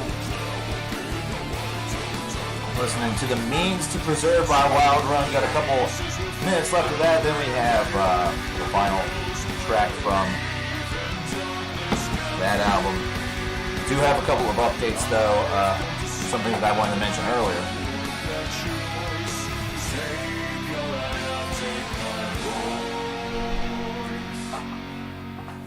You have a question? Go on with the question. I will address it after the update. I wanted to mention that over the next couple of days, my mother and my father, they will both be traveling to Cleveland, Ohio. And my mother's been having some health difficulties based off of some medication she's been placed on. So she has to return to the clinic up there in Cleveland to see what's going on with that. So if you could send some energy her way, their way for a safe journey, but his way, or her way specifically for a solution to be netted for her. She's been experiencing some bad tremors based off of the medication she's been taking, and nothing's subsiding after ceasing the medication. Of course, she's had migraine headaches for years, going on 2 years. So, do I know the Color Spectrum by Deer Hunter? Yeah, those were the like EPs that they released. Each of them had a different color that was involved. There's like 50 tracks on that, I believe. I think they have that full collection as one album on Spotify. But yes, I am. I'm aware of it. I don't think I've ever fully listened to it all the way through. But yeah, if you could send her some thoughts and some energy, as well as Pursuit Mist, if you haven't already. Pursuit Mist is getting an important CT scan done for the health problems that they've been suffering through.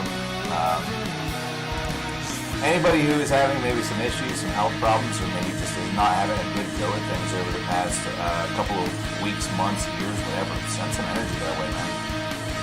You know, I know it sounds like, hey, we might be bleeding ourselves dry of energy. We need some for ourselves. Do leave some for yourselves as well. We are also hoping to give you energy as well. You know, spread the energy, spread the love, spread the care around, and I appreciate that. Also, while I was on break, I was looking at the radar, and of course, just observing outside. Very, very windy. Looks like we have some nasty cells coming. So if the stream does go down anytime within the next hour or so, or anytime before the stream's expected end time, which right now my expected end time is around 6 p.m. tonight, with an overflow potential to around 7, all depending on Q and how things are going, how things are feeling, whether or not I get summoned for other things. If it goes down, if the internet basically shits the bed because of a bad storm, you'll understand why, and have my apologies. Have my apologies, please. That's something that's out of my control, and my ISP is terrible. It's an awful ISP. If you're wondering why we don't just get with another one, it's because we don't have any other options. They have a monopoly in the area, which should technically be illegal, but technically Verizon also offers ISP through their cell service, but it is worse. It is also worse. Where do you email for the video nomination? It is the name of the channel, coverkillernation @gmail.com. And you are totally allowed, Steve-O, to be selfish and ask a request for a review of your album. Because even if it ends up in the poll and it doesn't win, it might happen anyway. If I were to ask you to review that, would you choose to do them individually or as a complete collection in regards to how many vid requests I have? That is. Mimona, I would leave that up to you, actually. Either way is fine. It doesn't matter. It does not matter to me. If you're curious about, I think I see the way your wheels are turning a little bit. If you're thinking about that as part of like maybe a Deer Hunter discography review that would then lead to a rank 'em all. 2 hours and 12 minutes in total is not all that bad. Is not all that bad. That's just slightly above what, that's just slightly above the astonishing. And will probably be more endearing. Here is Eviscerate Divine by Iapetus. This is the song that the Riddle of Meatmun gave to us. This is off of The Long Road Home. This is not off of The Body Cosmic. Iapetus, by the way, if you didn't know, they released an album before The Body Cosmic. They released it in 2017. This is a track that's off of it. By the way, it's magnificent. It's also a really, really good album. We just happened to miss it in 2017 because it's impossible to get to everything. It really is. It's impossible to get to everything. So check out this song if you don't know it already. It's fantastic. It's great. Oh yeah, Mick, look up Empire Bathtub. The album is called Looney Moons. It's awesome. It's great. It comes with my personal seal of approval and recommendation. It's on Spotify. It's easy to find. It's great. It's also not that long of a listen, I want to say it's like 40-45 minutes. It's not a long listen, and you enjoy yourself as you're doing it. If you know Evil Toad from the streams, he and I did a listen of it. He and I did a listen through of it together while talking on Facebook. I'm sure Steve-O will be able to get you a really good link, maybe to a Bandcamp or something. But I'm also going to toss you one from the Spotify share. Yeah, I'm going to do that. That's where you can hear Looney Moons. At least how I heard Looney Moons. And it was a completely random recommendation that Spotify tossed me. I forget if he tossed it to me or if he tossed it to Toad, and Toad, said to me, "What the fuck is this?" And I was like, "I don't know. Let's find out." And we found out, and it was like, it was a great experience. It's one of those moments where, and I'm, for all of the shit that Spotify gets, and believe me, it's well justified. It is very well justified, based off of everything. It is extremely well justified. What they do to artists is just comically horrible and disgusting. They do have, actually, a fairly decent algorithm, if I do say so myself. Like, it's pretty good. That's pretty good. As Exposed would say, it's pretty good. I've actually found a lot of stuff to check out, names that I would have never even thought to think of or imagine or dream or search, sometimes you do that thing, and I'm not sure if you do this, might just be me, where you go to a search bar and you just type in like random letters, or maybe sometimes you just type in words, or maybe you type in something specific, but you don't aim for it. You instead aim for the other suggestions that you get that are either like it or have similar words in it. Like if you type in iron, for example, you're looking for Iron Maiden, but you just put the word iron in there. You want to see what all comes up. And maybe you listen to Iron Angel for the very first time. Maybe you listen to Iron Butterfly. You don't know what they're all about. You're young, you're unaware of Inagata Devita.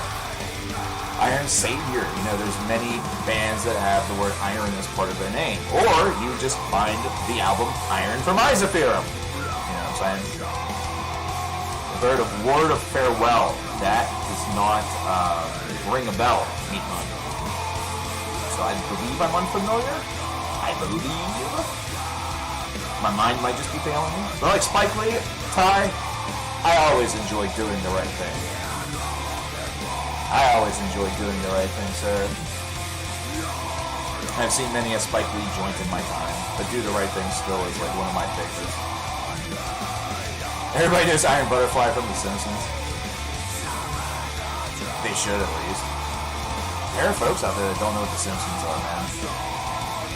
Like, it seems impossible, but it's true.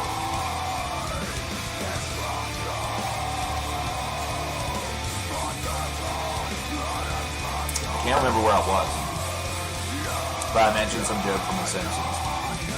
And they were like, "What's that?" And no, before you asked it, I wasn't in Amish country, even though it's close to me. Like literally, you go an hour and a half to the east in Pennsylvania. You basically go to the Appalachian Mountains, or the Appalachian Mountains, and then on your accent or your dialect, and you get yourself into some Amish country. And they actually have a really cool festival up there every year. In fact, the festival would be coming up. It's usually in September. September, like the first week of October. So that should be coming up soon. I hope that they're still having it. They might not be because of the COVID. They might not be having that festival this year because of the COVID. It's the Springs Festival in Springs, Pennsylvania. And essentially what it is that you see, it's very reminiscent of an old Amish fair. So you have bands that are playing bluegrass music, or traditional hymns, pastorals from the area. You have folks there that are showing you about butter churning, or how they produce like beef jerky, or they smoke them, candle makers, etc. It's really, really cool. It's actually a super cool festival. Unfortunately, I didn't get to spend a lot of time there last year with Miss CKN. It was unfortunately a pretty high pain day for me, which sucks. I hate when that happens. Because we usually we have a great time whenever we go. We've gone about 2 or 3 years consecutively.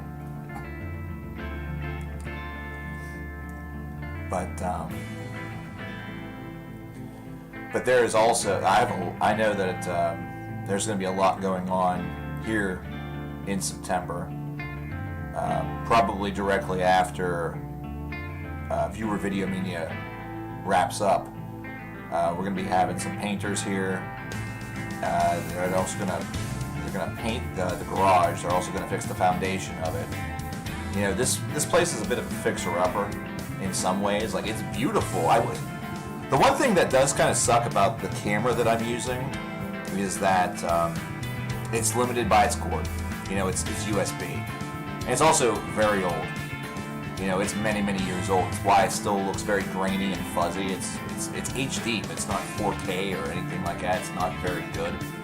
But it was a gift from LD. She wasn't using it, so it was free. The price was right, and it was better than what I was using before that, which was the internal camera of my old laptop, which was worse than that, and also lagged the stream in the system because it was part of the internal system. But I wish that I could give you a tour of this place. You added your Bandcamp to the channel now. That's awesome.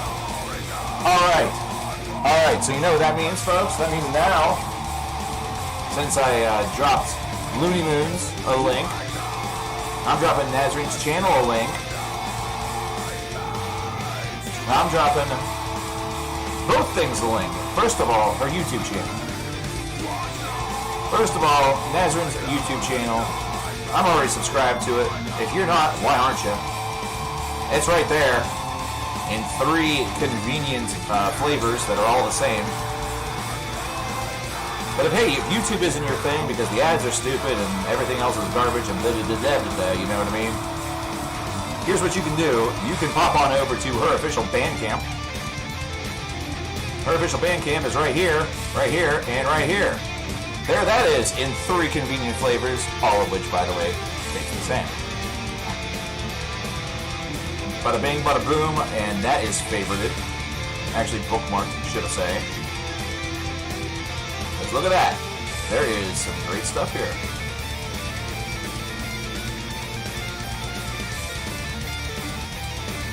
Good stuff. I'm going to examine that a little bit more whenever I have a little more time. Because I liked what I heard earlier, okay? I want to hear more of the original stuff. But I mean, you are... Nazarine, she's a hard worker. She's a hard worker. She shoots this stuff out quick. Okay? She shoots this stuff out quick. Anyway.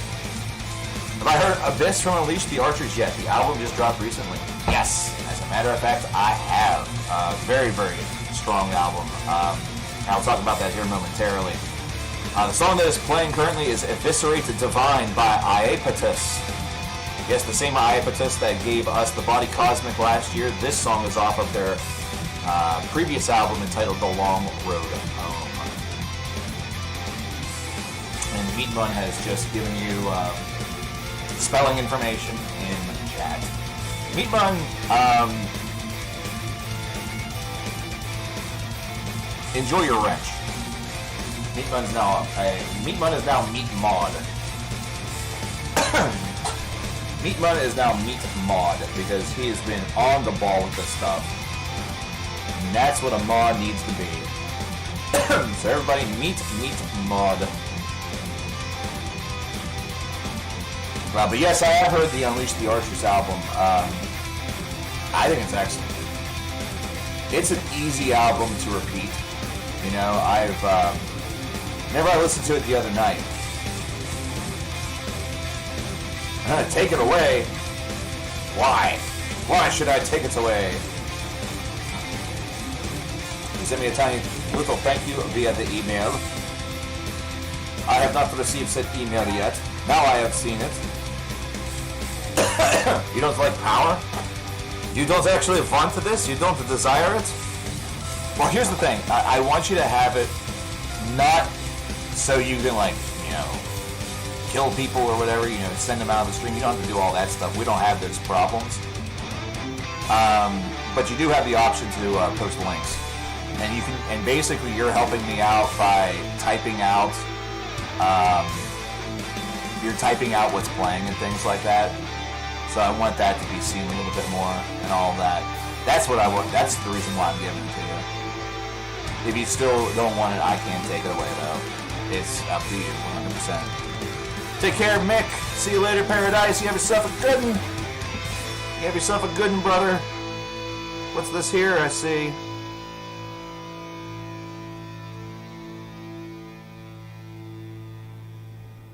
Oh, cool. Hey, thanks for that, Steve-O. I appreciate it. That attachment's really cool. I'll have to look into that a little bit further later on today. That's really cool. Shows all the characters who is saying what, all the lyrics in the album credits. Shoot, man. I'm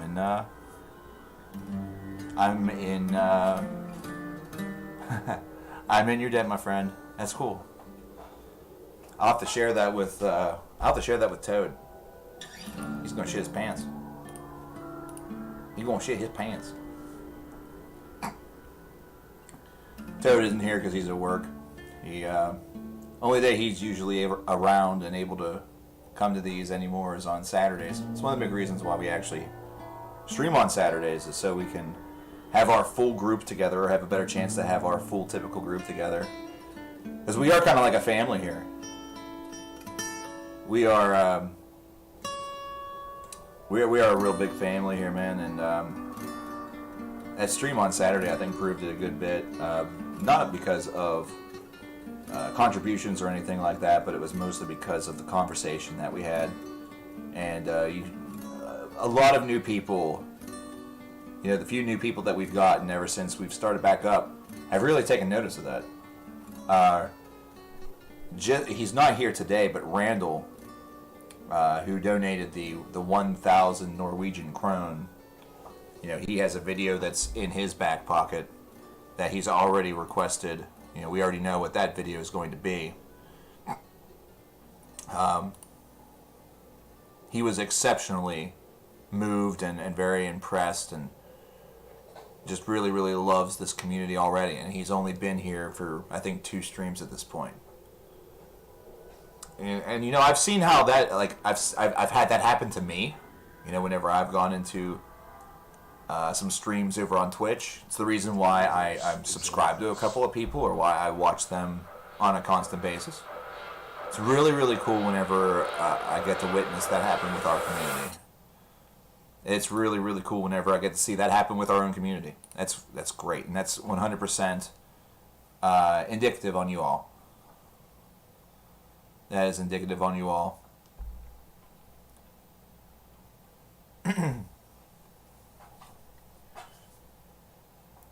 Hello, Jeff Pencil Pen. Jeff Pencil Pen.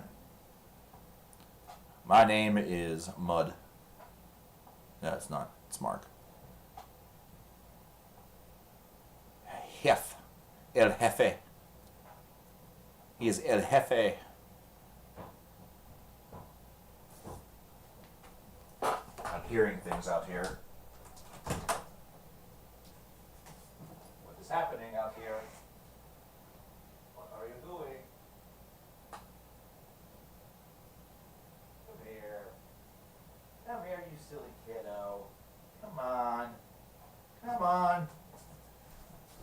Come see everybody. Come see everybody, Cornell. Come on. Come on. I'm gonna get you. I'm gonna get you. Hurrah! Oh, we got Corny here. We got Corny here. How you doing, Cornell? How you doing, Cornell? Aw. Oh, this big guy. This big guy. This big guy. Oh, a little squeaky. I think we're going to keep that door open. I had it closed whenever I had the box out. Which may still end up being a mistake because now it's exposed. They like to try to get in it.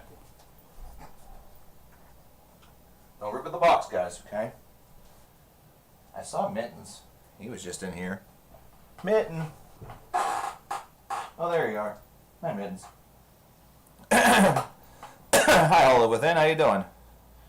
Oh yeah, cats are very, very fond of the boxes. Well, we right now do not have a queue, so I think we are going to continue with our foray into Meet Monathon. We'll take a look at the time here. I don't think it's time yet. I don't think it's time yet for that. Is it?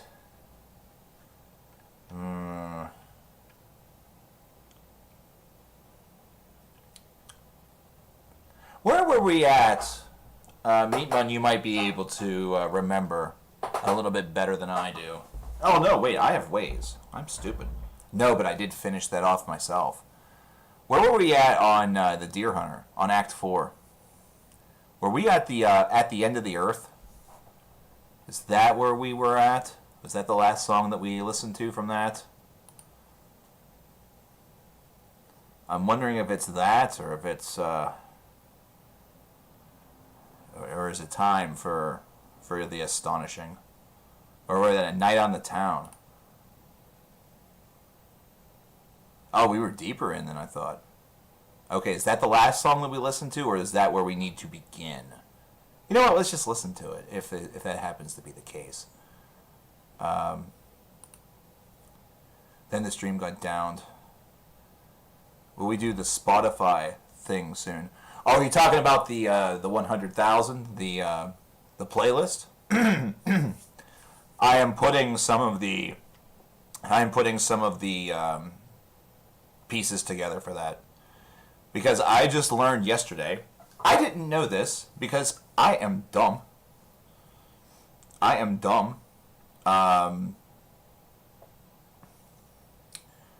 just found out yesterday that I could make folders for all the playlists. So, yeah. That's going to make this so easy. It's going to make it so easy. It's going to be so cool. It's going to be sick. So, what we'll have to agree upon, or what I'll just have to do, is, make sure that we have 10, genres / subgenres for that. So, yeah, let's see what happens with it, Meatman. Let's see if maybe it's just the song, maybe it's just the artist, maybe they have like super tight copyright control or whatever. Night on the Town, let's do it. The energy behind this song is awesome. Anyway, I'll have to get 10 together. I know, I'm excited about it too. I was thinking about it last night. I'm also excited about doing the 50,000 for myself. Because whenever I finish that up, I will totally share it with you guys. Because that one right there, that's not all going to be metal. Because I think what's going to happen with that one is that it's going to be divided into 5 sections, obviously, but it's going to be like groupings of the alphabet. That's what's going to be sick about it. I like that. I can't wait. Anyway, I don't know about Claire's musical journey, if I'm being honest. I don't know. I don't know if maybe she ran into trouble because of copyright or something like that, or if she just decided not to pursue it anymore. I've not seen her in stream either. There are folks that happens. They unfortunately no longer come around because they have commitments within their lives. It's unfortunate only in the fact that we don't get to see them for a while, or maybe we don't see them come around ever again, which is a shame. We have had a couple that once they have left, they have not returned, which is a bummer, but it happens. Hey, you guys, don't fight. Hi, Nemo. Come on. Okay, well, corny. You as well. Her videos aren't even in the search or watch history. Oh yeah, then either she closed down the channel or YouTube did that for her for some reason.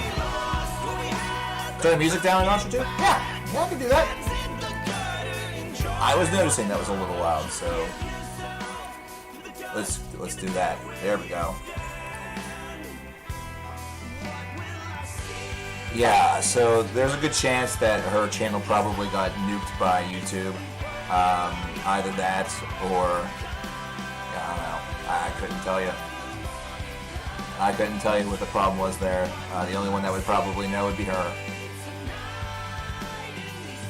You know, because something like that's not indicative of something happening to the person.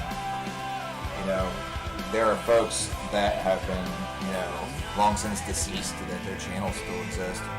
You know, YouTube doesn't actively go around or like get a report that someone's passed or whatever and kills those dead channels. You know, I've not posted anything to Porcupine Theater for ages, but yet that video is still, or that channel is still completely intact. Like I could go back and I could post something if I wanted to. If I wanted to. Here's Mr. Nemo. Here's my best friend right here. My big boy best friend. His birthday was back in June. It was right after mine. He turned 4 this year. You're being a little camera shy, aren't you? You're being a little camera shy, aren't you? Yes, you are. You like being up here. But I know that you like to be down by my lap, which is out of camera frame. That's why I had to hold you. That's why I had to hold you up, Nemo. I'm sorry. Okay. You don't want to stick around. See ya. Yeah, during most streams, Nemo is either right outside the door, or I'll let him in because he has a monster box right over here, which now is all torn up and everything like that, but he sleeps in there every night. If he doesn't sleep there, he sleeps on this chair. Like, it is rare that he does not sleep in here. And a lot of times, actually, I end up falling asleep on the couch back there as I watch things. Yeah, I like that idea too, Meat Mun. There are some out there that completely disagree with that, but why? That's my problem. Why? You know, I'm sure that the fans of those channels would love to go back and listen to that stuff. It's not like if a musician dies, their music just all of a sudden disappears off of the planet. Yeah, Hollow Within, he's he looks like he's really like overweight, but he is a Siberian breed where all of that fur is to keep him warm. I do not, before you ask, I have no idea how he ended up in the States. I'm guessing it's probably one of those situations where like those exotic breeds are starting to come in more vogue among breeders. You know, folks that want that kind of exotic breed or that kind of thing. And in fact, there's been a lot of extensive like crossbreeding going on to try to create and craft new like toy breeds or like dwarf breeds or exotic breeds. So the number of breeds of cat has actually expanded a ton in the past 50 years or so because of that. So you get a lot of, like, you know how dogs that have multiple, like their history showed that they have like 4 or 5 different breeds in them are called mutts? It's essentially what various cat breeds are becoming. They're becoming mutts. What donation would make me come back to good to YouTube? I really don't know if there's a dollar amount, Tanner, because I feel like through streaming here that I am back on YouTube. You know, it's just that I'm not making videos. I know what you mean. You would like for there to be daily videos and content like that. Once again. You know, I really don't know. I could probably give you an amount of where I would feel comfortable enough for a year to not worry about money. But it's a completely unfair amount. It's a completely unfair total to any of you. 100K? Yeah, for sure. But again, you also have to remember something. You have to remember something. Whenever it comes to money like that, that eventually runs out. You know, eventually that kind of money runs out. Weirdly enough, 100K, many years ago, whenever I worked at the music store, I was making 20K as a manager. Horny, you're gonna fall through that box, you silly head. Get off of it. Look at this. Look at this dingus. Look at this dingus dongus. He's gonna try to go in. Corny. Brother. Smile, you're on candy camera. Smile, you're on corny camera. Let me get him, hold on. That wasn't a part-time, that was full-time. That was full-time, brother. Alright, you. Alright, you. You're my little box inspector, huh? You're my box inspector. Are you my box inspector? How about you take over the show for a bit? You take over. He's like, no. Oh, God. I'm scared. I have stage fright. Here, I'm going to shoot you a toy. I'm going to shoot you a toy. But yeah, that's 20K a year. So that would be in, you know, you would think, hey, that's good for 5 years. You know, CKN will feel good about things for 5 years. Well, that was back whenever I lived in an apartment where there wasn't a lot of responsibility. You know, well, there was. You know, the bills weren't that bad. You know, this is a house. That's different. You know, the situation's different. And now that I'm older, you know, a thought in my mind isn't just, hey, what's going to help me survive for the next 12 months? It's also, hey, am I going to have a little bit to set aside for whenever I'm old and not able to work? Because I know that that's a future for me. You know, I already been diagnosed with arthritis at the age of, it was not even 36, it was the age of like 34 or 33.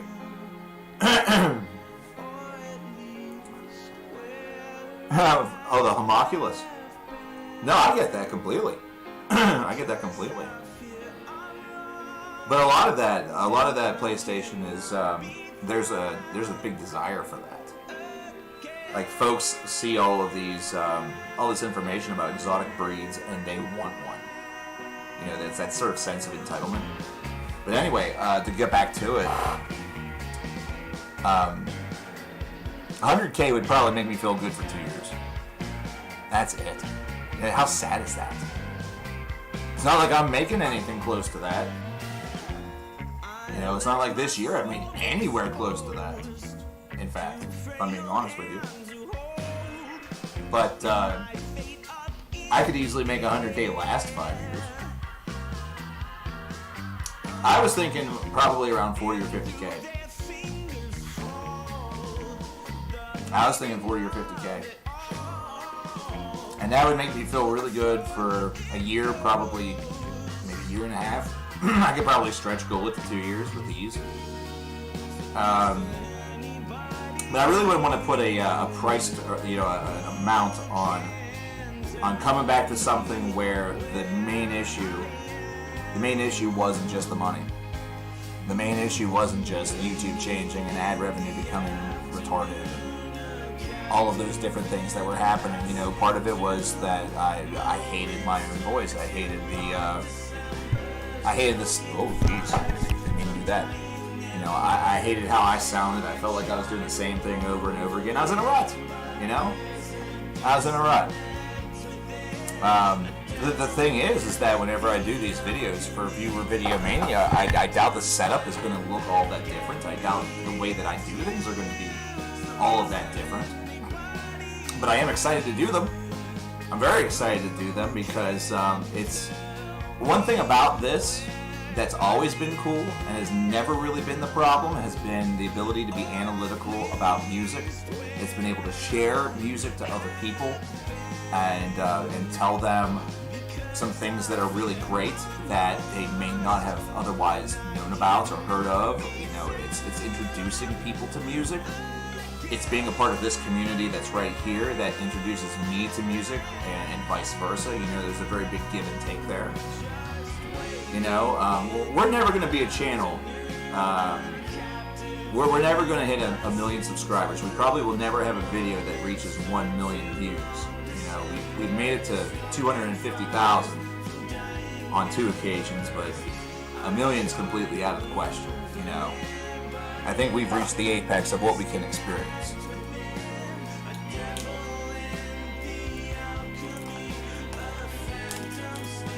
But the thrill of maybe doing some good for some people, I mean, that makes the whole thing worth it.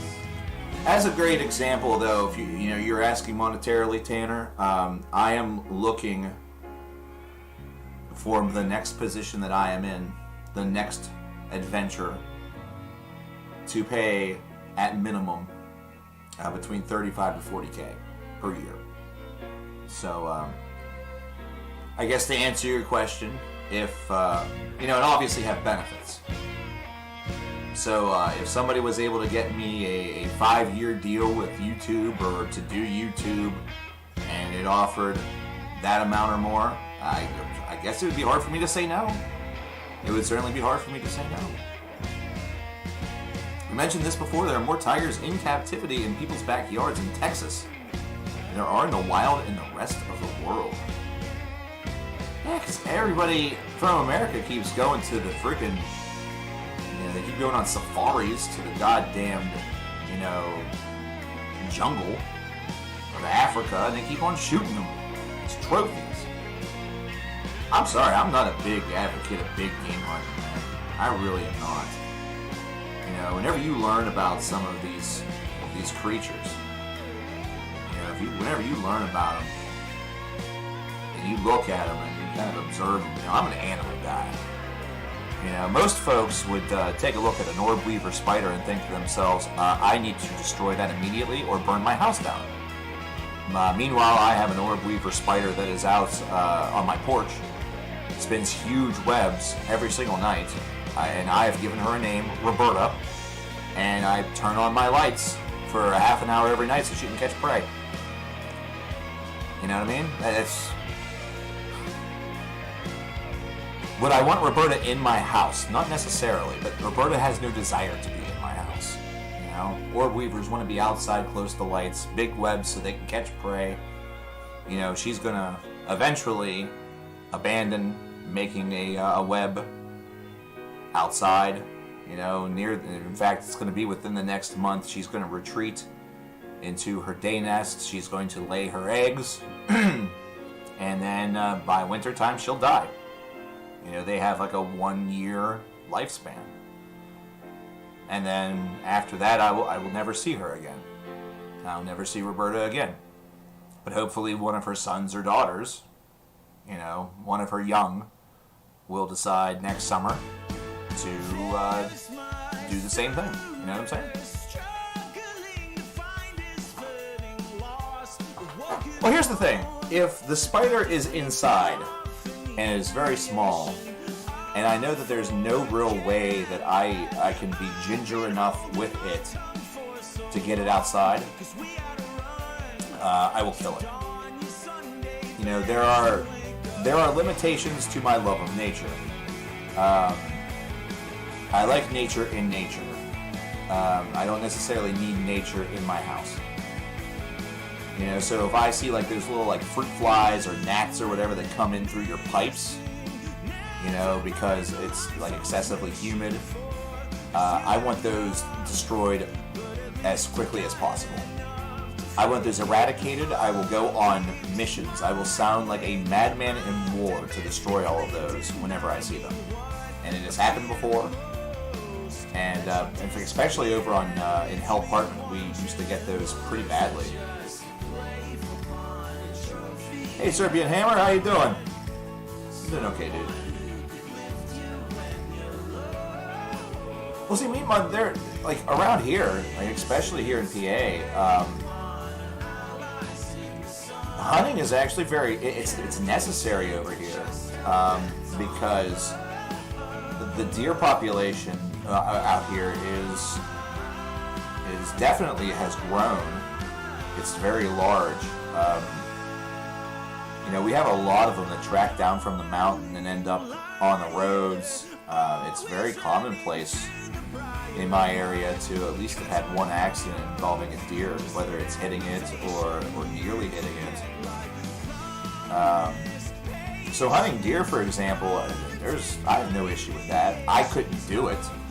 I would be unable to do that simply because I would be looking through the scope and would look at the animal and probably just not have the heart. I tried kindly to ask the wasp to go out where he came from yesterday, and finally he understood and left.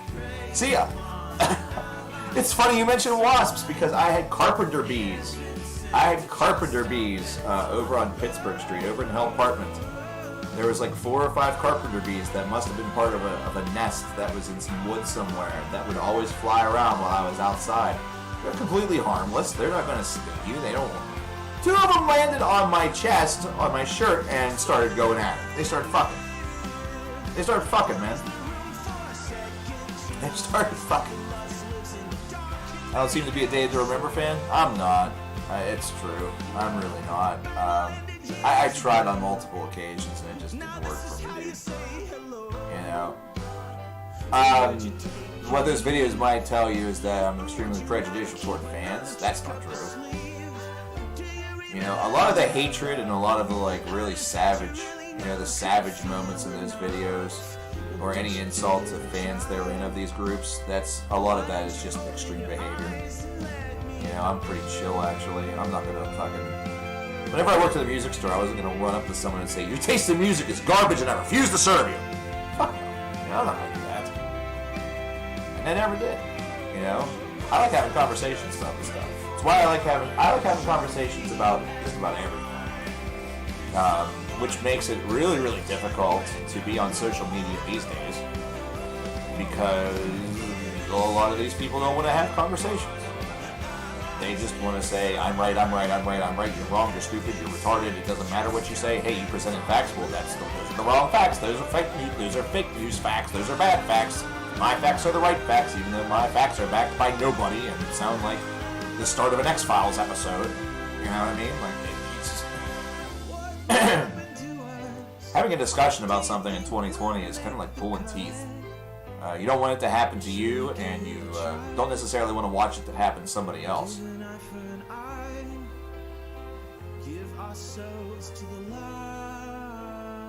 Yeah, you have actually a point there, Meatman. But again, I don't know if I would have... it's a sad fact that I feel I would have an easier time shooting and killing another human being than I would an animal.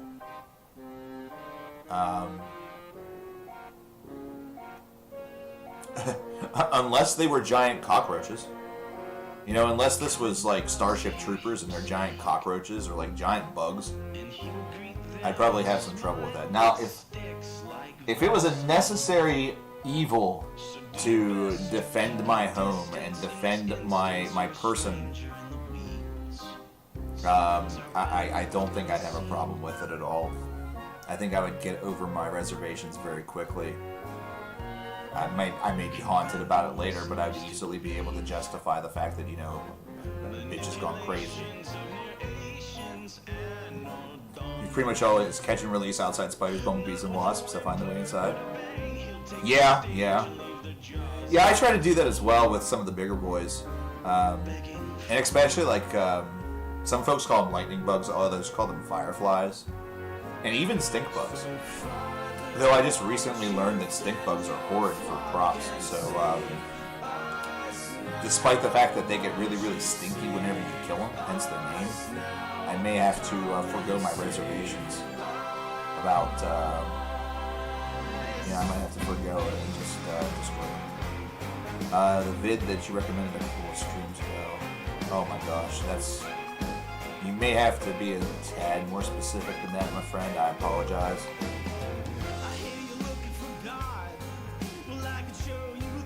may just have to be a little more specific so I know which one you're talking about. I hate to sound like an idiot, but I do listen and watch a lot. You know, a lot of times I watch the same things over and over again. But watching the same speed run whenever I go to sleep now for like the past 3 weeks. Because for some strange reason, it helps me fall asleep. It helps me fall asleep. It's so weird.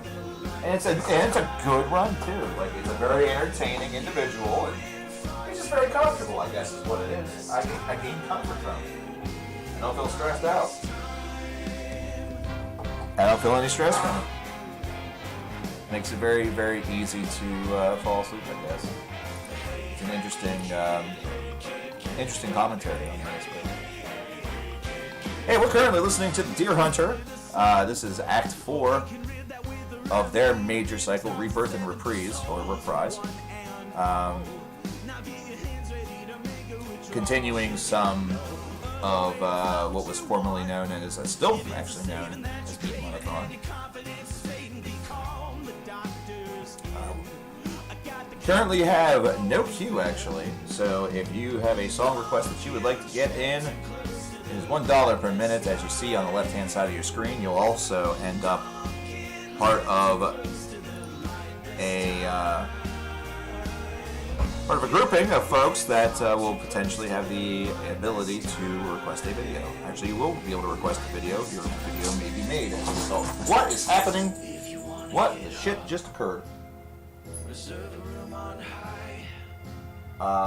one of you kiddos like to explain to me what just happened? Oh my god.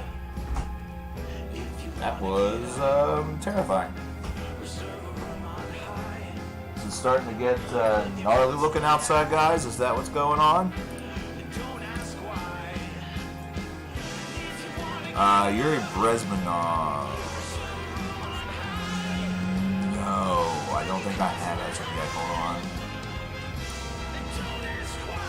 I don't believe that I have.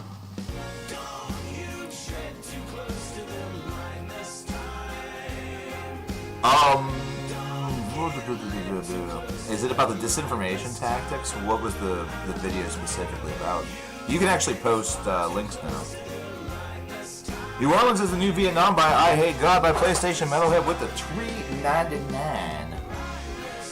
There is a link in the dono. Okay, yeah. I will have to look at that again. I will have to observe that once again. Very good. Hey! No. We're not going to do that, man.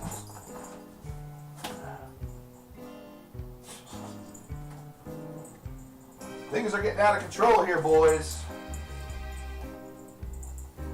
Things are getting out of control here, boys.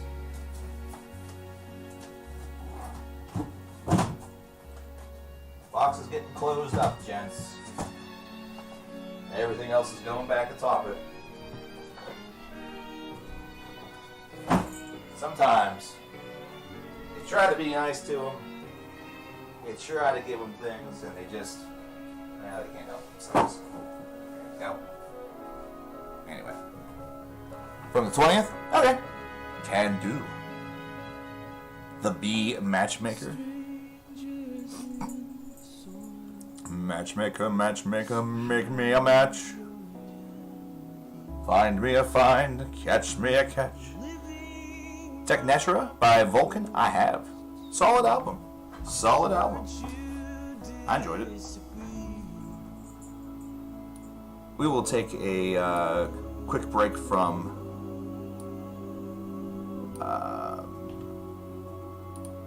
The Deer Hunter here shortly. These last two albums from the Deer Hunter universe can be a bit on the lengthy side. But this is actually the last part of the bittersweet from this album. And then before we get into King of Swords Reversed, we will we'll pop in that I Hate God. Thank you very much. And I see somebody over here on Spotify that I haven't seen online in quite some time. God damn. I was just thinking about her today too. New Fates Warning announced. Album just got announced. Yeah, I believe they also released a single today, Zach P. Which is exciting news. Exciting news. We're gonna get this. I'm gonna get this thing over here on what is required in order to be entered in. You gotta get that a little bit more narrowed down. But thanks again, PlayStation Metalhead. I appreciate that. Right now we're at $58 of the 100 for the next video. And as of right now, that video has there are six people or video ideas that will be part of that poll as of right now. That could actually go up. Right now, if I call out your name, get your ideas together. Actually, you should just do it anyway. But we have Nazarene, we have Steven, which is Empire Bathtub Envelope, as I call it. Maru, actually Nazarene, you have two separate donations. Maru, Meatmun, and PlayStation Metalhead.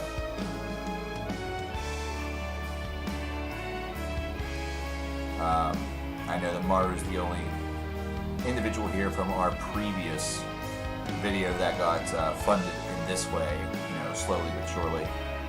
So I haven't seen Opus, Cameron Crawford, Randall, Andy, or David as of yet. David Whelan.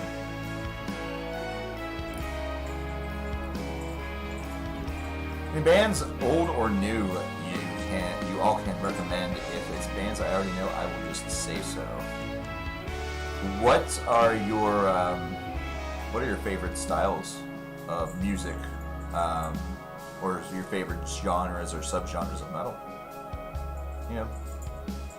Or just name us some of your favorite bands. I mean, we have a wide. You're going to hear, or you've heard probably, a wide array of things in here. Anything that you've liked thus far, I'm sure. If you're a Spotify user, or if you're a playlister or anything like that, even if you just use YouTube or something like that, if you hear something in these streams and you really, really like it, be sure to playlist it, man. You request a Diabar discography review.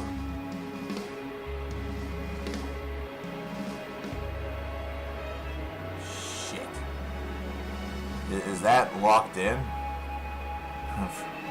Is that locked in? Should I lock that in, sir?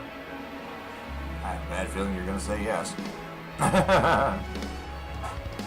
What do you think of how Rise Radiant compares to earlier Caligula's Horsework? It's a great continuation of how they have expanded and evolved as a band. I think it's easily their most solid album, probably the one that combines all of their capabilities the most. Okay, Diabar discography review. Locked in. I think you're doing that because you know it probably won't get voted for. Actually, it probably will get voted for those who know what that is. Yikes. But, yeah, Rise Radiant and Caligula's Horse in general, they keep on expanding on what they're able to do. Like, they did do some pretty interesting and experimental things with In Contact. They did some beat poetry on there even. So they're always willing to try things that are a bit different. And it's an extremely emotionally charged album in points, which makes it a very... It makes it such a pleasant listen. One thing, how I used to talk about albums as flowing rivers. That old idea. This is a great album that showcases how that idea works. It flows very nicely. It does take you on left and right turns. You know, it's not always a smooth journey, but no river flow is. It always keeps you facing forward, and it understands itself. They understood what they were trying to do, and they executed.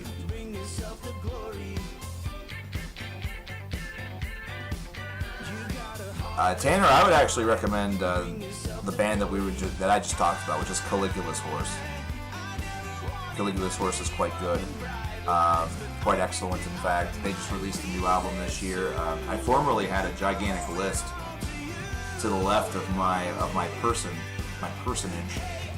that would have provided some assistance, perhaps, for some of the better albums of this year, of 2020 thus far. But the recommendations of some of our community members are also tremendous. And Teenage Wrist is a personal favorite of mine whenever it comes to some that were just listed. I actually have a little bit of an idea here. I know I said that after the Bittersweet, we were going to switch over to I Hate God, and we're still going to get to I Hate God next. But considering we are already almost halfway into and through King of Swords Reversed, I think we're just going to play this out. I'm going to get I Hate God queued up here, which oh boy, I didn't even think to ever look that up on here, and I am scared that is going to actually be there. Oh boy. Dia Bard discography review. I believe you would make a Justin Neely a very happy man if he were here. But I'm sure that he is currently battening down the old hatches, preparing for the arrival of Hurricane Laura. You know, Merzbow, Meatman, have you transformed into Waterblanc all of a sudden? Like, have you evolved like a Pokemon? Have we evolved as people? Are we evolved people? Merzbow is very challenging. I feel like that's an understatement. They look at music very interestingly. But along those same realms, I would scope out Boris. Specifically the album Pink. It's fantastic. Ulver, U-L-V-E-R, Ulver, U-L-V-E-R. Just check them out. It's a little more challenging. And whenever I get really distraught whenever folks take challenging to mean that you're viewing music pretentiously. It's simply a word. It is simply a word that states that whenever you listen to it, it may not make sense at first because it doesn't take a conventional, like verse, chorus, verse approach. That's all that challenging truly means.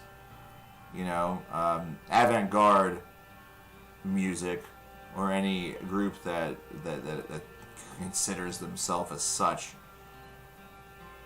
it's going to be a challenge to get acclimated to it. But it's a challenge to get acclimated to a lot of different things. Some things you listen to the first time and you don't really get it, but then you keep finding yourself going back to it. Like, I didn't like Cradle of Filth at first.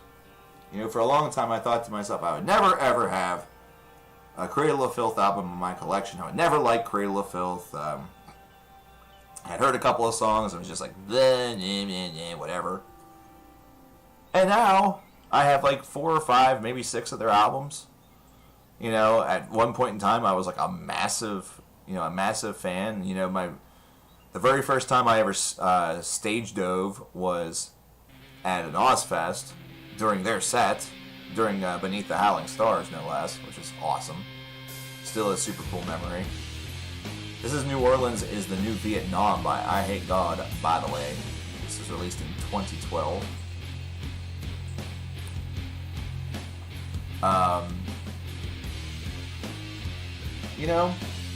So sometimes you listen to something and at first you don't think it's going to be for you. You don't think it's going to be something that you like. But, they say that sometimes albums are growers. Sometimes bands are growers too. Sometimes you listen to something for the first time and figure, I'll pass. But, and you go back to it. Sometimes music is affected by your mood. It's affected by what time of the year it is, what you're thinking about, what's on your mind.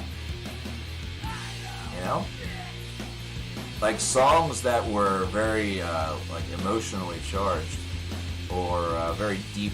They had very deep thoughts or very songs that maybe talked about anxieties a lot or felt kind of sad or whatever. I really liked those.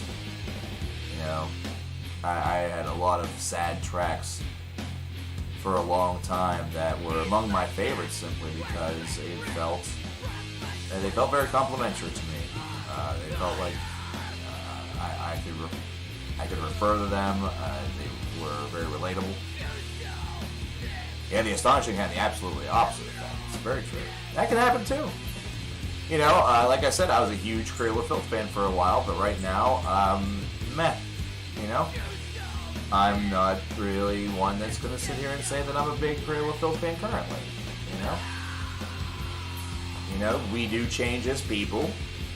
That change doesn't necessarily occur in a week. It changes over the course of years. Some of the things that you listen to right now, Tanner, you might not be listening to in 3 or 4 years. And then maybe during that 5th year, you'll go back and listen to it for the first time in a while and remember why you liked it so much at first. That's why I still have albums from the 90s that I've had since the 90s. There's some, they're among some of the earliest CDs that I've ever owned. And I still listen to them and I love them, And I could hear like 5 other bands do a similar style and not like it as much.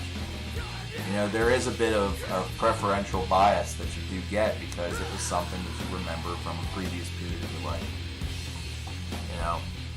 That's the thing about music. There's so many different little psychological aspects about music that are so ultimately rewarding to examine and check out. And, music is the universal language that we can't understand. Why do I have a special weather statement? 440 strong thunderstorms were clustered over Denora or 11 miles southeast of Gastonville, moving southeast of 35. Oh boy. Okay. Well, that's lovely. Where are they actually going to hit? Or have they already gone past? Oh, they've already gone past, and we got completely messed over here.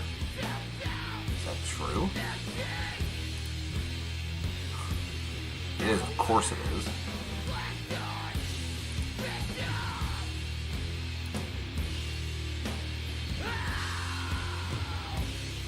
Actually, it is true. We were completely and totally missed. That's the tale of this year. I don't necessarily want a major thunderstorm with destructive capability to hit here. But we need the rain so badly that actually makes me quite upset. Used to be whenever we missed a thunderstorm, we dodged a bullet as they call it, I would get mad because I used to chase them. I used to chase storms in my free time just for fun. You weren't going to see a tornado over here, even though we did have one a couple years back. But it was cool just to see like the lightning, or maybe there was some hail associated with it, etc. Maybe you would get a little bit of convection. You might be able to see one that, a tornado that looks like it wants to form. And plus, I do some work for the Weather Service, free of charge, of course. I'm a spotter. But now I'm actually going to take the offense. I'm offended by it because we need the rain.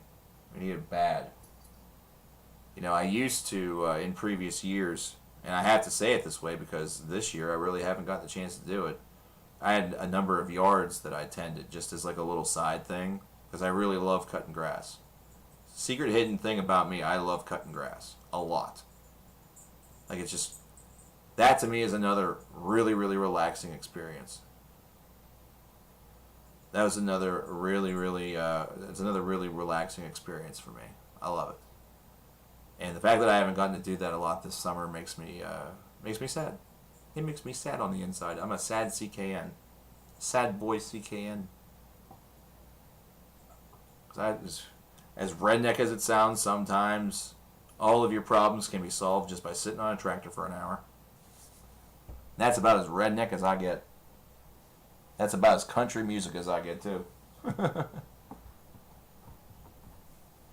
But, shoot, man.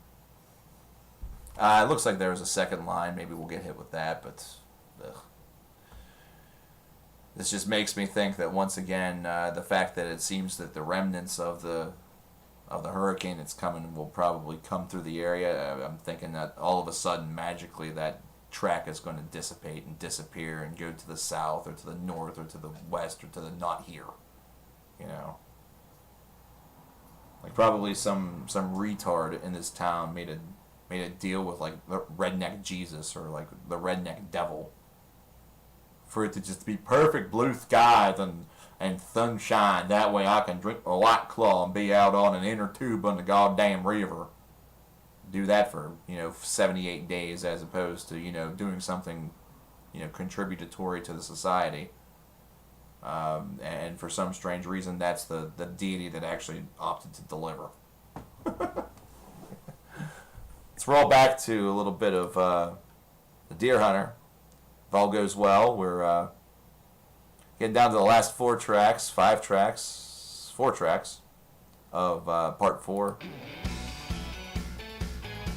I think we'll hold off on Act 5, and we'll move to something else. Although we don't have many something else's left, if I'm being honest. Right now we have Black Clouds and Silver Linings by Dream Theater. We have The Astonishing by Dream Theater, so we have 2 Dream Theater albums. We have Act 5 of The Deer Hunter. We've done Wild Run, we've done Winter Sun, we've done Opeth. We've determined we've done an Abstract Illusion, correct? We did it once, we didn't do it the second time. I don't remember. I didn't make notes. Did you donate for Act 5? Yes, you did. Yeah, you donated for all 5 acts whenever you donated for the Deer Hunting discography. Yeah, I've had everything on there from the start, man. Because I don't think I gave it. Even if you did, here's the thing. Even if you didn't, I think I was going to give it to you for free, since we did it. Was Katrina 5? Yeah, Katrina was a Category 5.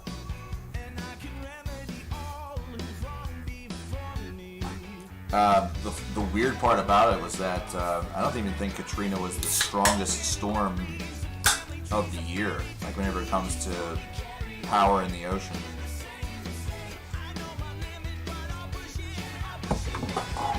And it's not the strongest storm on record.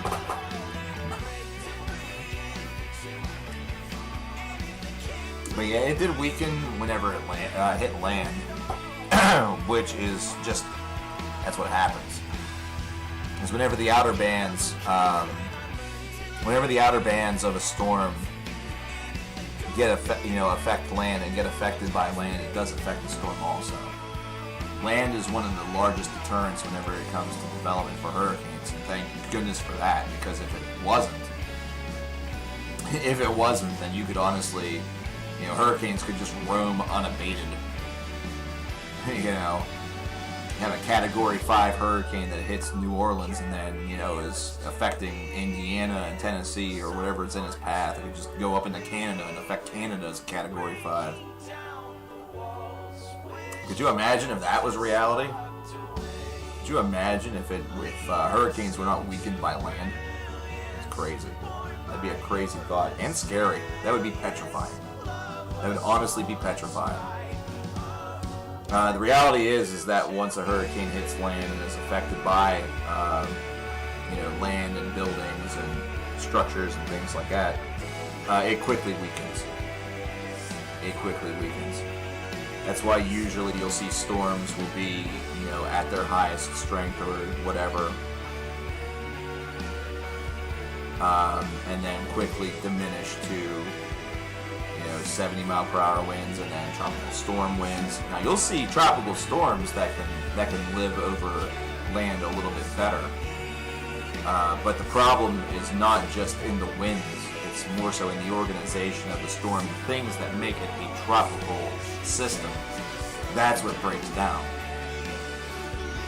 Is this the astonishing? No, this is not.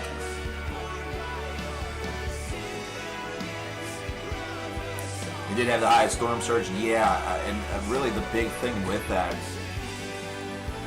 its development was rapid and then its approach slowed a bit. So it got the chance to just have the warm water and the wind shear and everything. It just got everything. It just got everything. And the size of it was crazy. I mean, that was a big storm. Like, I remember that after it finally departed, Louisiana and Mississippi in that area, I remember that the big thing was whether or not it was going to curve up toward West Virginia and we were going to get the remnants of it, and that maybe we would get flooding rain from that, which I honestly don't even remember if we did. I don't even recall if we did, because at that point, whenever that was happening, I had just settled in for the fourth of my 5 years in college. I had just started classes, in fact. I think it was the first week of classes whenever that happened, because I came back from class and my roomies were sitting in the common room of our suite and they were watching TV. And I wasn't sure what was going on.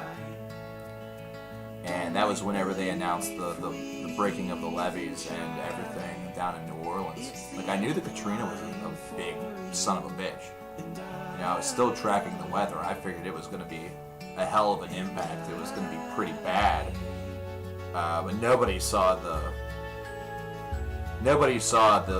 disaster with the levees and all of that coming. Although, I guess we learned afterward that it should have been seen coming because of how badly they were and sort of the limitations of what they were able to handle.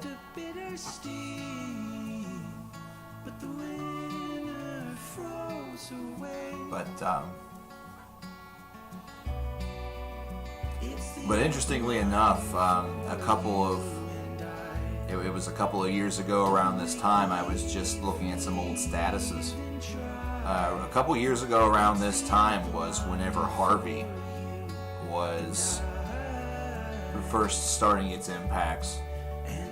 And there, the impacts of Hurricane Harvey a few years ago to Texas was absolutely devastating. It was extremely devastating. If you remember, we did a charity stream for Harvey relief, and in fact, we weren't alone. The staff of Games Done Quick also did one. They did Harvey relief done quick. They've done a couple of those throughout their history, and that was one of them. I actually expected to see a lot more in that capacity for Australia back whenever the fires were going on. Back in, January and February. Back before we knew that 2020 is just a cursed year.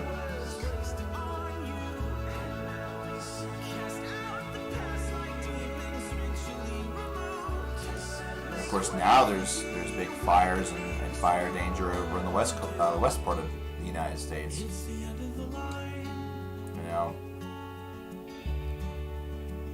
I just don't. This year is just not going to stop. This year is just not going to stop. I guess the plus side is that Marco dissipated. Marco really it got diminished down to a tropical depression. It really hasn't had. I think the large-scale effect that was expected. You know, there was that fear initially, especially over the weekend, that it was going to be a direct 1-2 punch and both of them would potentially hit as hurricanes. And that has not happened. But now the attention has turned to one bullet being dodged, but now the second bullet potentially being of larger impact than previously anticipated. Because originally the thought was that that Laura was not going to have the potential for development, like really big development. And now that's looking to be very different. That's looking to be very, very different. So we will see. We will see. What I would honestly love to see from Laura, which this again makes me sound super fucked up. I would love to see its wind stay relatively manageable. You know, maybe 90, 95. But I would love to see a large scale, you know, big storm. I want it to be a big sucker with a lot of rain attached to it. A lot of rain. But the problem with me wishing those things is the fact that those who get hit with it directly, you know, the landfall, they're going to be the ones that are going to feel the brunt of all that. Whenever I'm asking for rain simply, selfishly, for the remnants whenever they come up to hopefully affect PA, Southwest PA. So, as much as I would love those desires, I can't control that. I can't control that. You know, I can't control any of these things. But you know, as I've said this before and I'll say it again, our last couple of years, really ever since 2016, have been extremely wet during the summertime. We've had very wet summers and then we've had exceptionally mild winters. Haven't had a lot of snow. And I've said year in, year out, we're going to pay for that. And it's going to come sooner than expected. And it'll probably be when the tides reverse. You know, so basically, dry summer, which is what we've had, probably means that it's going to be a hell of a bad winter. Which means probably it's going to be weird to see it work out, though, because a lot of other places, a lot of other areas in Pennsylvania, especially on the western side, have seen plenty of rain. You know, they've gotten storms, they've gotten affected and things like that. It's just that we've been missed every single time. Like, somehow, some way, we're playing Matrix dodge with all of these storms. Would I never travel to 1,000 miles to the landfall point of a hurricane? No, that's really irresponsible, if I'm being honest. If it was a low level category 1, I might, but there are limitations, man. I mean, you know, there's limitations. You know, I for one would prefer that the mild winters continue. I despise driving in the snow. I despise driving in those conditions completely, and I'm thinking that the old Buick it doesn't have many more snow drives left in it before it's near its last legs, I would say. So if you're wondering, if Tanner's still here and wondering what I would do with $40,000 that would make me feel better, I'd buy a car.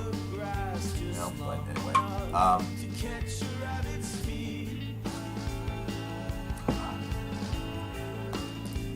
But I could be completely wrong about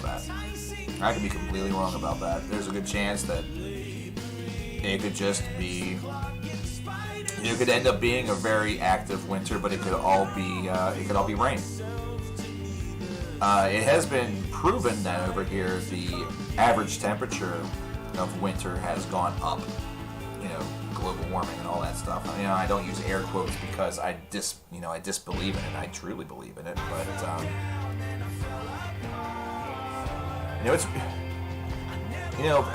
it's hard for me to look at somebody who doesn't believe that global warming is a thing or climate change is a thing whenever it's clear every single year.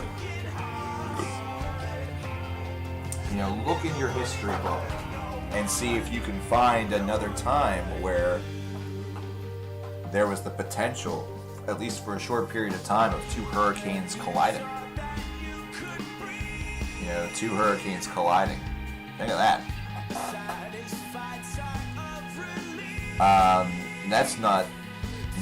You don't see that very often. At least not whenever they're already fully formed.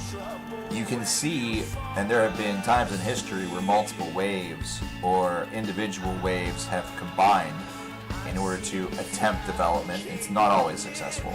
It's not always a success. But consider the number of storms that we've already had. We've had more storms. The storms have come earlier than ever before. We have more storms already in the Atlantic. It's not been very costly as of yet, so that's good.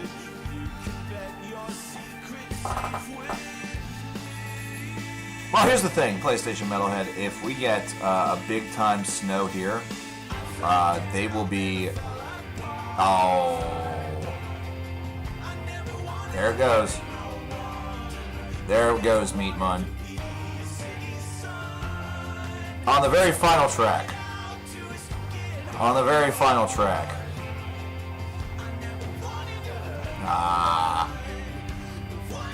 Apparently this doesn't really like... It doesn't like the Deer Hunter. Just doesn't like the Deer Hunter. Well, we also didn't... We only had one song to block it. Only one song that sort of changed things over. Heads up, we've detected copyrighted audio in your stream. Your stream may be temporarily blocked. So, after this is done, that's gonna be that for the Deer Hunter for a bit. So, about half of an album is about the limit, it seems. Yeah, I know. A shame, really. A shame, really. We'll probably want to cool it on the Musax for a little bit. I'll be right back, actually. I'm going to use the restroom.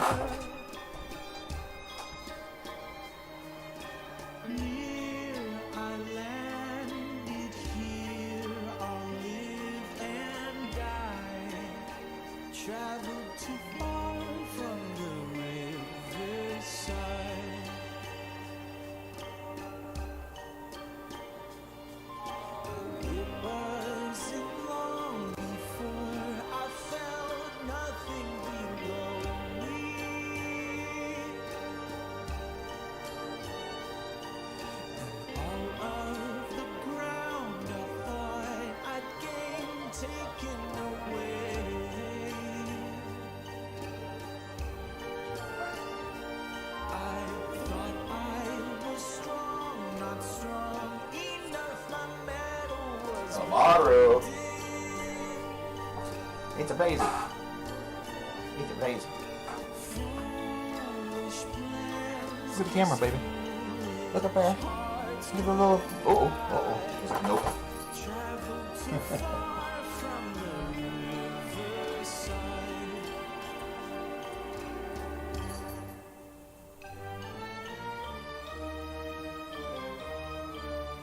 And that will conclude Act 4.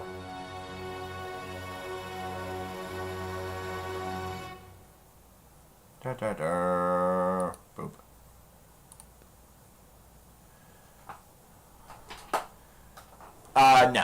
No PlayStation.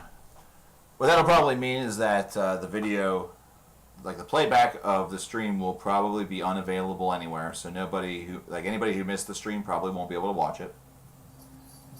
And anybody who, how usually it's listed on recommended videos or stuff that's happening, the new things, it shows that it's live.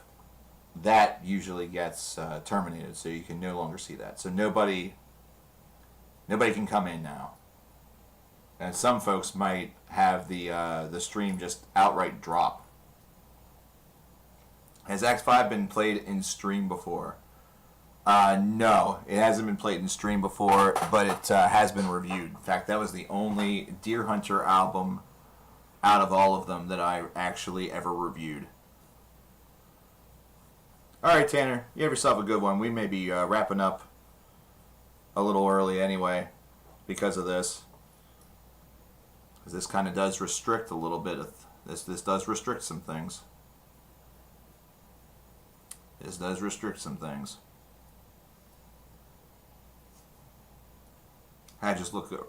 What? No. That's how you found out about him? Oh. So everything truly does come full circle.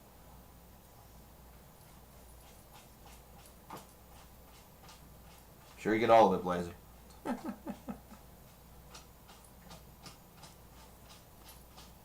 So snow has been reduced significantly where you live over the last 5 years? Yeah, definitely. It's been below average. The last big snowstorm that we had was in 2016 in January. We got 26 inches of snow. You may remember the video, Winter Storm Jonas Brothers. Act 5 by the Deer Hunter. Yeah, I wonder what happens if I just type that in. Winter Storm Jonas Brothers. Oh my gosh. Hefty! Hefty! Shut up, John Cena. Hefty! Shut up, John Cena. I voted for Donald Trump in 2016. The Good for you, biggest motherfucker. voting mistake I've ever made. We need somebody we can trust. That's nice. I don't care if my hair looks like garbage. This is a special CKN video chronicling the snowstorm, Winter Storm Jonas Brothers, with their massive hit, Snow Everyone the Fuck In, and also the B-side, Dude, Where's My Car? I'm not just going to play Dude, Where's My Car? I'm going to show you Dude, Where's My Car? Let's go check this out. I haven't watched this, by the way, in like 4 years. Apparently not a lot of people have watched this period. So somebody has 5,742 views. Done a little something with these sidewalks. That's pretty cool. Trying to get my camera to back up here. It's not doing so. Oh well. So I can actually walk through this awesomeness and make it down to where my car typically would be. This was at And this, Hell as Apartment, you can by the see, way. is largely untouched. And I'm falling actually to the right a little bit. This here is a car lot. That car lot no longer has cars on it. As you can see, this car lot looks more like somebody's yard after Actually, somebody told me a minor snowstorm. that either they that or did get a new what they would consider to be major a new snowstorms. buyer for the lot, but We continue down this path. There should be like some sort of black metal playing or something. whoa, that was really And loud. then, Oh my dude, gosh. where's my car? The only way that you could tell that it's my car, or the only way that I could tell, is because this is where I always park, but also because Oh my that is Lord. the only thing that See, that is used seen. to, if you watch That the is all that video and you see remains what the that has drift not is been like on my car. affected and destroyed That's by what we're the used to, snow. you Well, know. not destroyed, but you know what I'm Whenever saying. I was a kid, there was one of those Literally like every covered by couple the years. snow. So you have a big storm like that. That is all. One side view mirror remains. Thanks, Jonas Brothers. Bunch of pricks. And it is still snowing. It's still snowing. I'm going back inside. I can't open my back door, which makes it sound like I can't poop, but I can do that. I can do that just fine. I can't open my back door. But my back porch door, I can't open it. CKN can't take a My shit. front porch door, I can only open like 2 or 3 inches. Someone's on the road. That's amazing. Well, that guy was an idiot, but he was also in a truck. Now, time for me to reveal the biggest secret of them all. I could not be happier about this, because a bunch of people were bitching about this snowstorm, and let's just say that whenever I see a bunch of people bitching about a snowstorm, I hope it snows like this all the time, This because is still true. their tears are delicious. I've never tasted yeah. their tears. I've That never was had the Jonas Brothers a with tears Dude, Where's My soup Car? from those folks. One of the greatest songs that you'll never hear because it has no lyrics and no actual music. It is a physical track in the fact that it actually physically manipulates the universe, as you can see. So yeah, CKN out.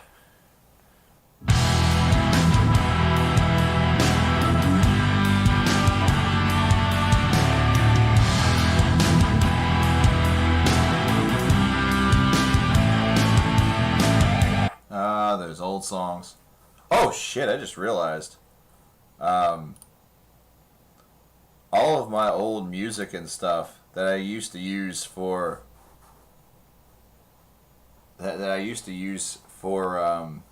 videos is gone. All those audio tracks are gone, man. Those are all on the old laptop.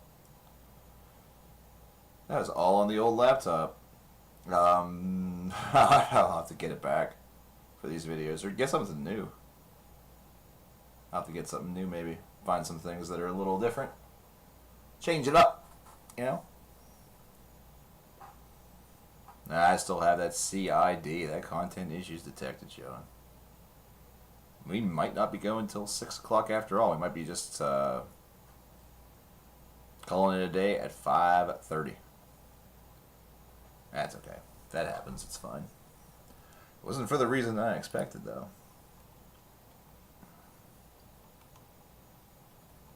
Not for the reason I expected. Son of bitch. Daughter of...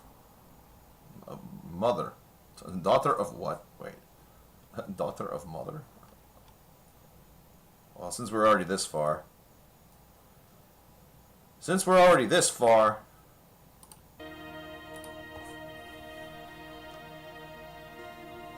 I think we'll get a new Dream Theater album in 2021. That would be when I would start to imagine that they would start posting things from the studio, and I would say that expecting it in 2021 is ambitious. It might happen, but I kind of doubt it. I'm actually surprised. What I'm really surprised about, and it's probably because they are an elder, they're elder statesmen now of progressive metal. It's not like, it's not the 90s anymore. It's not 20 years ago whenever they were young and just had all the studio time and all these different ideas and, had 10,000 supergroups. You know what I'm saying? I'm actually very surprised that this is not something, or this isn't a time where they've just formed 17 more bands, with other members of the Progverse and recorded 75 different albums. You know what I'm saying? Like, to me, it's just, that's the bigger surprise. That's the bigger surprise for me. I would have, if this had happened 20 years ago, they did it anyway. They have Liquid Tension Experiment. There's Mole Muscler, which is now just James LaBrae's solo project. There's Platypus.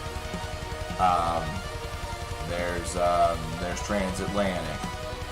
There's 1,001 different side projects out there as a result of members of Dream Theater just being world-class musicians and starting side projects with members of other groups and forming these super groups. We have the technology right now where it could easily be done over email or Zoom or whatever.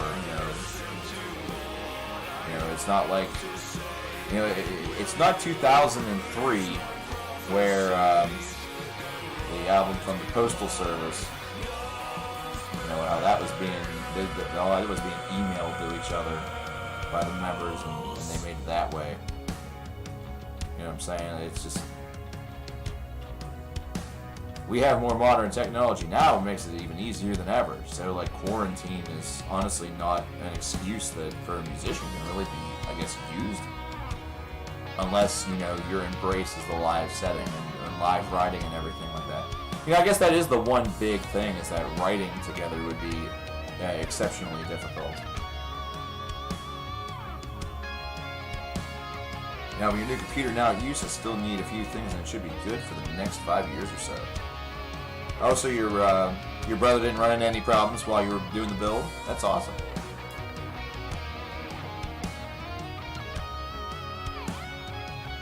And that's pretty cool. I mean, I really like that we have all of these capabilities, because it does give musicians a lot of options. But of course, as a result of that, We also have way too many bands, you know, which is not necessarily a bad thing.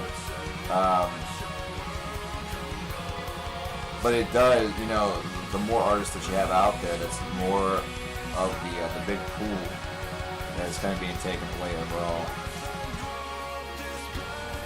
But I love that there's so much out there to check out. It just does make it a little difficult to get to.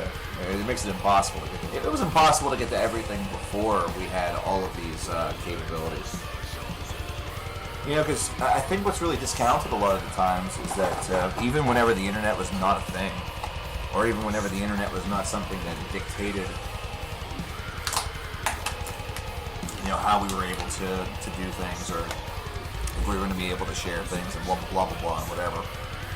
There were still a lot of groups out there, and there were still a lot of labels out there, and, you know, you just take a look at something like the 1180, and you learn that, or if you would have had the opportunity to see the size of the Century Media Bible from 2004 2005, just how large that book was. I mean, we're not saying that, you know, this was not one of those little, you know, like paper catalogs that you get that maybe has 7 or 8 pages total, and that's about that. This was, these were huge. I want to say that this was probably about 100 pages long. It was a vast book. It was big. And I really, really wish, I actually really, really wish that I had those books in my possession and that I could show them off to you. That's the one, like, collectible thing that has become like a pretty big part of my life because of the 1180 as a playlist and all that stuff, that I actually do not have in my person, you know, on my person in order to show it. It sucks. And that really, really stinks. And I don't have that, I don't have the ability to show that to you. You know, all that I can really do is maybe show you the original papers. Except that's not them. But yeah, for all the stuff that's actually on the 1180, there's a lot of stuff that actually I couldn't find. I don't have numbers on that, but it would be a lot larger, actually. The 1180 would be a lot larger. Yeah. You only know how to use it, not to build it. I understand that. Building a computer these days, it sounds very demanding, very challenging. It doesn't seem like it would be a very fun thing to do.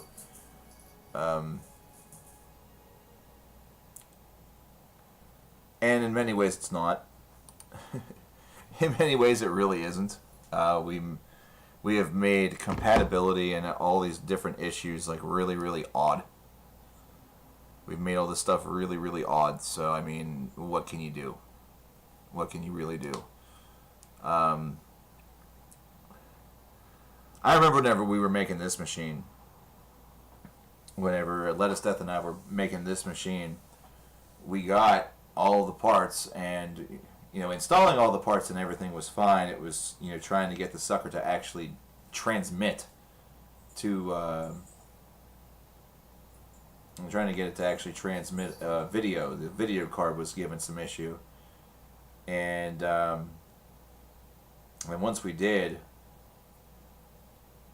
we realized very, very quickly that due to specs on some of the devices, we were going to have to, I was going to have to use Windows 10. And that was something that we both hoped to avoid. We both hoped to avoid that as much as possible, but it was something that happened, so you can't really help it. You know, you can't really help it. Hey, we have $1 come in here. We have $1 come in here. It is by our good friend Justin Neely. I am booting things up.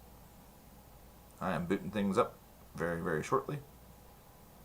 And he says, are you leaving soon? Are you selling CDs again? I will probably be leaving pretty shortly. Probably not too long from now. If you have a request or anything like that, I would go ahead and get it in. We can have that be our finale. We are... stream has a little content issue problem at the moment, if you know what I mean. If you remember those problems we had back in December, we currently are having them once again. It's whatever. We've already gotten them, you know, and stream's not going to be that much longer, so we might as well just take advantage of it. So if you have a request or a donation, go for it, man. I'm not going to say no. As for the selling CDs part, not really. I've had stuff over here in this box, and I've just called it my store stock box, back from whenever I was selling them over on Discogs, which I haven't done in a couple of months either. In fact, I still have a balance I need to pay off over there in order to get that store back up and running. It's part of me that isn't even sure if I want to, you know what I mean? Like, it's whatever. I really don't know if I'm going to be selling any more of them. I probably will in time. I may go through them before I make any final decision and determine if there's anything that I wish to keep, anything that I wish to,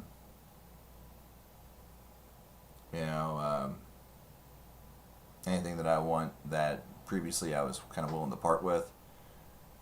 Because sweet Charlotte back here, she's going to be getting a makeover. I'm going to be putting some shelves on her, some additional shelves, to hopefully increase her capacity. And then,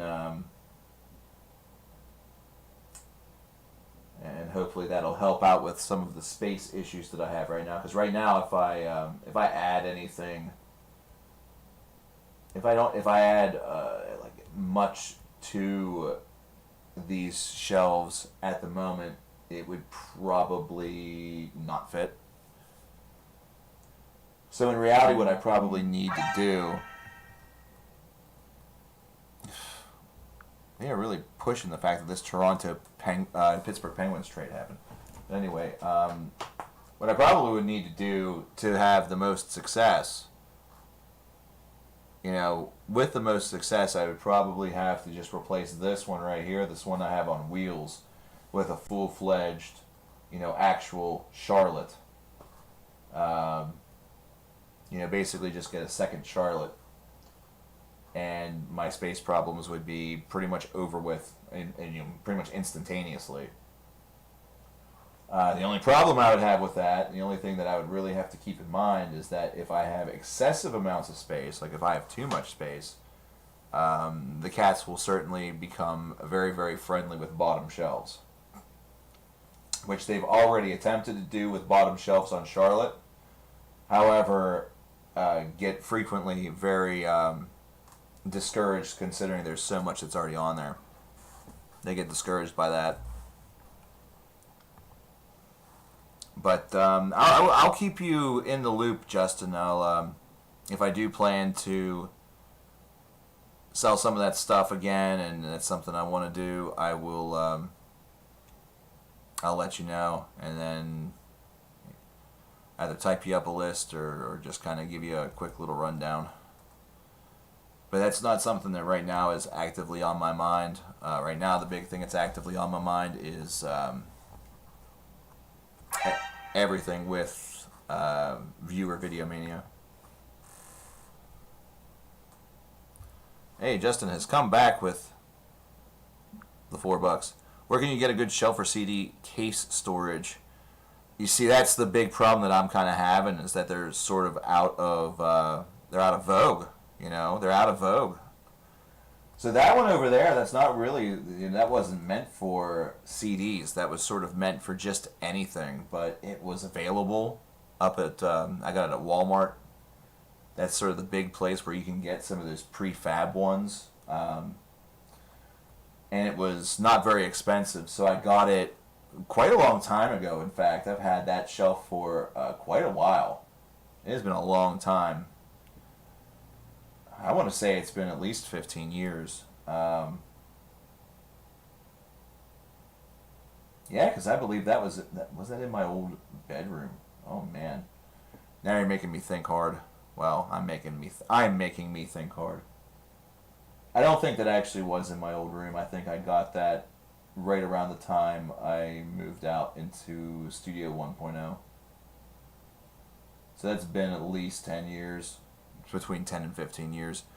So yeah, since then they've kind of fallen out of vogue.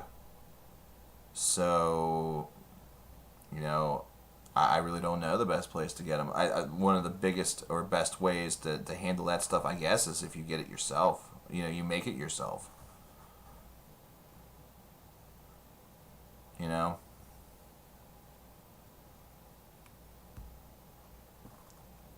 Justin hits us back with 4, wants to hear Los Angeles by Frank Black. Yeah, let's do that.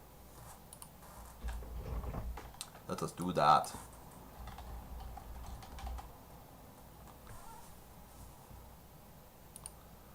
We'll toss that on board.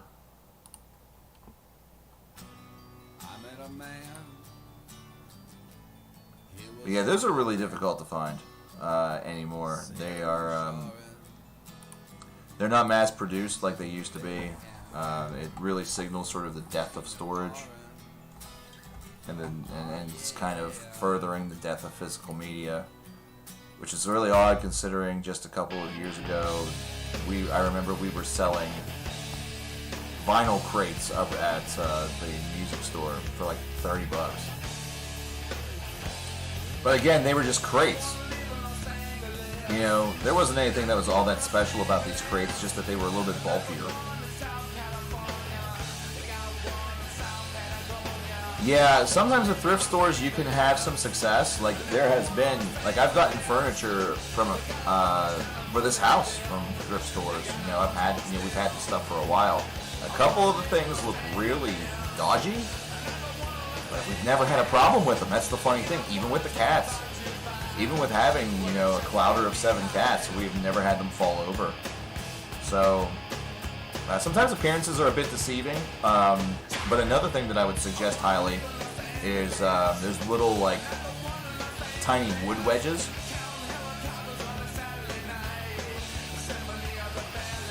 If you put a couple of those tiny little wood wedges underneath the front, it usually does grant a little bit more stability.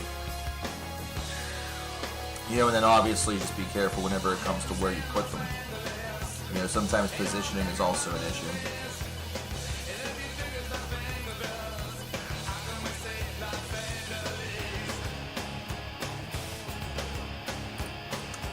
By the way, just to throw a friendly aside to our boy Justin, Pixies put on a really, really good show. It's a really, really freaking good show, man. They put on a great show. Saw them with Weezer, and it was an excellent show. I honestly felt it to be the highlight of the concert. Weezer did a terrific job also. Don't get me wrong. They didn't just play their hits, they also went a little deep. You know, and they played Africa, of course. They did that. But Pixies put on a great show. You just searched on Google and found one that can hold 960 CDs for about $160. Now, here's the thing. Like, I've seen some that do have that large capacity, but you know, are they expecting them to be? And I'm gonna, like, are they expecting it to be like this, where they're flat like that, or is it on the side where you can, you know, easily read and access stuff without having to move the entire pile? You know what I mean? I'm not sure if that's a great way to describe it, but like one of the big reasons why I want to put a couple more shelves on Charlotte is so I can turn the CDs onto their side and I don't have to affect the whole entire pile or move the whole pile to put the stuff back, you know what I'm saying?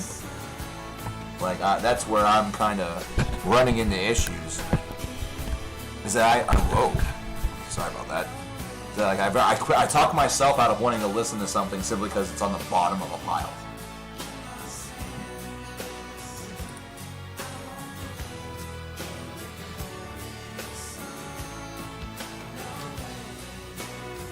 Frank Black with Los Angeles. It is getting dark as fuck over here. I honestly think this is probably a good place to stop for today, if I'm being honest. Probably wise for us to reconvene on Thursday. Oh, wait, let me take a look at this thing first. Oh, man.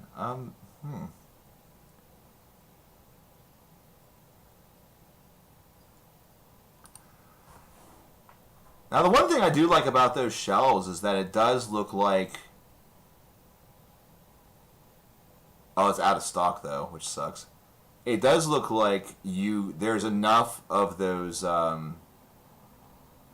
There's enough of those peg points, you know, where you would put the shelf, where you can kind of do your own thing with it.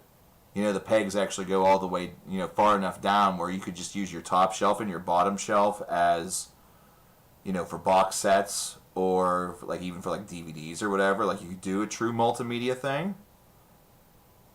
That's pretty neat. Shame that it's out of stock. It's a real shame that it's out of stock, if I'm being honest. Because, you know, these are things that they don't even really put, like you don't even see these in stores very often. Oh yeah, take a look at that. There's like a picture there that shows it being handled in different ways. You know, they're showing that you can put different, I guess that those shelves that they have there, they do that to leave some room to spare. I like that. Oh, man. I am not afraid to admit that I totally just told them to notify me whenever the item comes back in stock. So thanks, Meatman. Yeah. Oh, the other color is in stock? Ooh, wait a minute. Hold on. I kind of would like the black. But you know, that wood is not bad either. That's not bad at all. Let's take a look at this. The cherry? Oh yeah, that cherry is actually really nice looking. Basically the same color as Charlotte now. Same color. Hey, why is that one more expensive?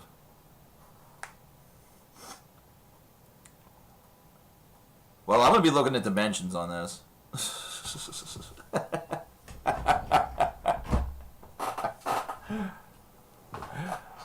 I might have to look at dimensions on that because I do have limited space over here, but oh boy, imagine. The bad thing about it is that I couldn't replace, I can't replace Charlotte with that, so I'd have to put it somewhere else. You know what I mean? Have I heard about the comeback album from Ascension of the Watchers? I have not. I haven't. So I have more than 1,000 CDs, so I can't just replace Charlotte with that. And I can't put it in that back corner because I have a vent there. It's actually this is one of those moments where having this couch in here, which you might think it doesn't make sense, but I like having that couch in here. There's no other place to put it. And plus, I sleep on that couch a lot. Not because I fuck up or do anything like that. It's not like the traditional, oh, he's sleeping on the couch thing. I fall asleep whenever I'm watching stuff. That's my big the big issue that I have. But that might have fit perfectly like over there, between the corner of the wall and the window. I'd have to look at the dimensions to know for sure. But damn, that's really tempting. That is super tempting. Plus, this desk here that I have, it's a little big, but I'm utilizing just about every inch of it. That's the unfortunate side about this room, I guess. I just, you know, the unfortunate part about this room is that it's just, it's not, it's a great size, but probably for whatever I would do with a media room, it isn't quite big enough. That's okay, though. I've made things work in the past. I can do it again. I can do it again. In fact, I see a perfect place. I see a damn perfect place. Holy shit.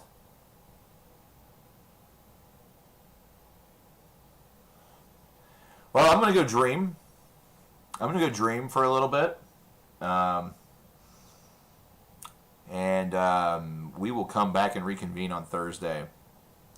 We'll be bright-eyed, bushy-tailed. But hey, not a bad second day. We have 14 videos funded so far. We're $63 into the next one. So we're just 37 away from 15 videos being funded. And then we're only on day 2. Remember, we're going to be doing this until at least the second week of September. So we have time. We have time. But that is going to be it for me for today. Our next stream will be this coming Thursday.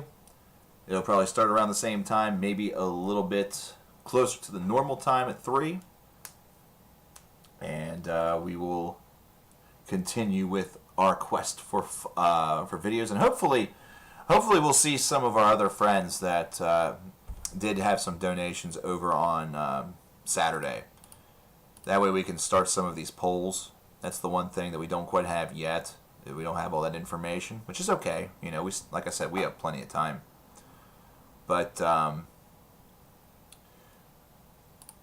I think I'm going to be leaving here just in the nick of time because I think it's about to get pretty gnarly outside. So you guys all have a great evening. You guys have a good one, and we will see you on Thursday. And that's going to about do it. Stay safe, everybody. Have a good night.